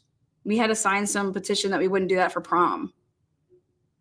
Okay, so like, yes. I think anybody that's answering that, no, I think's a liar.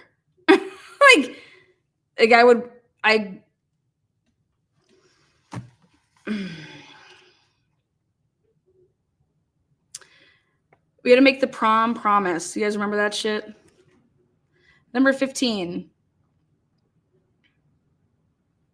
Has anyone close to you ever been involved in an incident involving drinking and driving? If so, would that experience prevent you from being a fair? No, it wouldn't. Have you, or this is number 16, have you or anyone else close to you been involved in or witnessed a motor vehicle crash? Yeah, I think that we probably all have either seen one or been in one. Has anybody never seen a crash? Has anyone never been in an accident? Is there anything about crash reconstruction testimony that would make it difficult for you to be fair or impartial in this case? That's an interesting question. Anybody that would say yes to that, I would want to call them in for the mere fact of the matter, which was you said that you would. It would make it difficult. Why? I just want to know why. Because I say fuck all those reconstruction people. They're all liars. They all work for the insurance company. We always get fucked. I mean, number 18. Have you or any family member or close friends been involved in a domestic violence relationship that featured physical, mental, and or verbal abuse? I think anybody that's had their parents get divorced and they've witnessed verbal altercations would have to say yes to that. No, I mean, I don't fucking know. But involved in? Does it just matter if the police are called? Domestic is even like your roommates. You know what I mean? Like in college, that's domestic. Have you ever been a victim of a violent crime? During trial, you will hear testimony. This is number 20. During trial, you will hear testimony about medical treatment, death, and review graphic autopsy photographs. Will that affect your ability to participate and be a fair and impartial juror? No. You may find a defendant guilty based on circumstantial evidence, but you cannot find a defendant guilty based on speculation, guesswork, or surmise. It is difficult for you to understand the difference between circumstantial evidence, speculation, guesswork, and surmise. This is what they were talking about, okay? Like, they don't think that it should be in there because, like, I tell them that they can't. It's like, Bev, we don't give a fuck what you tell them, okay? Based on these fucking jurors doing these interviews, they're fucking whack. So I don't give a shit what you say, Bev. I want to know about these people. I want to know, do you know what the difference is between guesswork in the back when you're going to go deliberate? You can't just like make up your own shit back there. You understand that, right? You got to take what either my side's presenting or their side's presenting. Yes, you can use your common sense. All right. And you could say, I don't think that either one of these are correct. Because this is not, my common sense tells me that John O'Keefe would have been seen on the lawn. Okay. Period. But Bev saying, yeah, I mean, I tell them that they can't do this and they can't do I don't give a shit. We want to know what they think. We want to know what their definition of, what is your definition between like circumstantial evidence versus speculation, guesswork, and surmise? And I would love to be a fly on the wall to listen to people give me their definition of guesswork, to give me their definition of circumstantial evidence. Speculation. Number 22. If the defendant does not testify, this is a good one. Do you think she is probably guilty or hiding something? But see, that's the same thing as like if they check yes to that. Well, is it that you think that they're guilty or are they hiding something? Or to you, is it the same thing?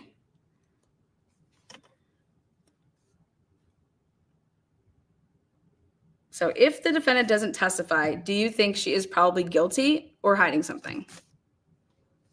Number 23. Do you know or recognize anyone you have seen today in the courthouse or in the jury pool?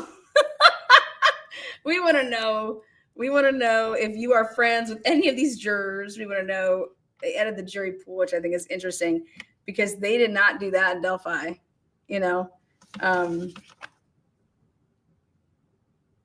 Would you? Remember, they're going to read off the list too. They're going to read off the list of witnesses. Do you recognize and know any of these names? Number 24. Would your answer or answers to any of the above questions be embarrassing or damaging if disclosed publicly, or would disclosure infringe on your privacy? Now, that is an interesting question. That's the psyche. That's going in. That's psyche right there. They've talked to somebody. That is so different than we've seen in the past from this group. They've consulted with somebody to put that question on there. Bomb question, by the way.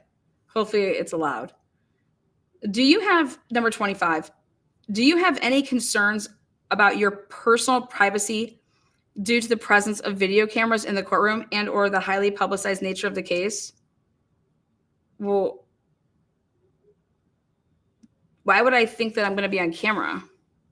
They're supposed to keep the jury. And I would say, I would check not sure, because I would say not sure because I don't understand the form of the question. Because why would I ever think that I would be on camera? I wouldn't think that I would ever be on camera because you're not allowed to put me on camera. Number 26. Is there any reason why you do or do not want to serve on this jury? And that's where Bev says, we're not going to ask them that question.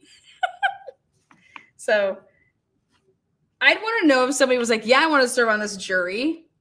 I would be like, I have no opinion, but like, no, I really don't, because it's going to take a long time, or this seems like it's going to be a long case, or I'm just here to fill my civic duty. You know what I mean?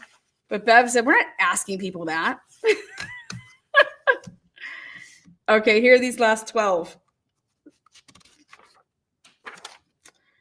Do you have any knowledge of this case gained from any source? And then you either have to press yes or no. Then it says, what is your source of knowledge? Ready for these options?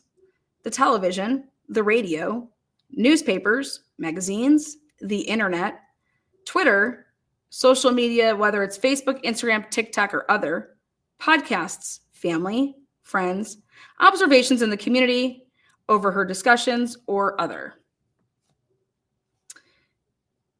What are the details of the case that you are able to recall? And this is where, remember if you go back to the Idaho case, when they're talking about these open-ended questions like this, these are actually the worst type to give, because you need to ask it as, have you heard da, da, da, and then you would get it. you know, but asking them to do that. And that's where Bev just chimes in and she's like, we will be here all day. YouTube is not mentioned. What the fuck? No mention. No, YouTube doesn't have a line there. Maybe they want to see if people are going to say other and put YouTube. Could be. Number 4, are you aware of any specific impact this criminal allegation has had on your community? Yeah, all of our tax money has gone to this. Number 5, what is your primary source of news and information? Number 6, how often do you read print or online newspapers, magazine, blogs, and what sources? Number 7, how often are you exposed to news from radio, television, podcasts, or social media, and what sources? What is your familiarity with the case prior to today? Have you had discussions about this case prior to today?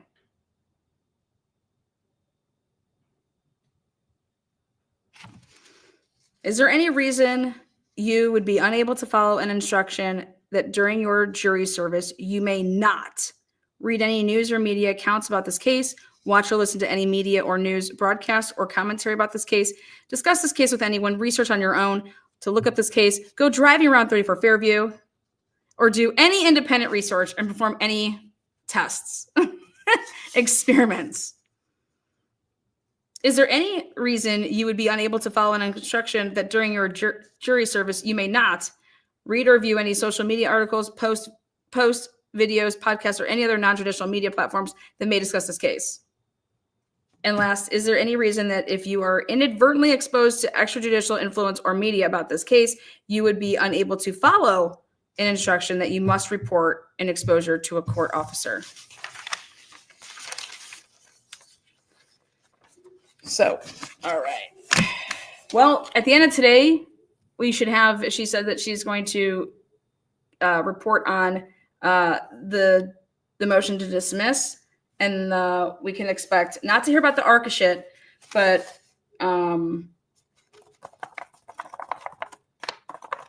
was the other thing she was going to report on? Motion to dismiss, and there was something else. She's basically writing, typing it up. I mean, I'll just die if she's got to give some type of sanction. But I want to see it in writing. So when that comes out, I'll do a live about that document and be reading that document. So, all right, guys, thank you so much for joining me in my coverage here with Karen Reed. Next week begins jury selection. So I'm sure I'll have an update or a couple lives before then. I am doing Jen McCabe's phone again for a quick compact. Here you go. Jen McCabe's phone and iWatch, as well as how it correlates to that night. So, okay. Thank you so much. Join me if you are following the Idaho 4 case. I will be going live in about 10 minutes. So thank you. Moderators, thank you. Thank you so much for those that became members, those that bought memberships for other people. MC became a YouTube member. Thank you so much. Ms. Harris, she gave away 5. Karen did 30. 30.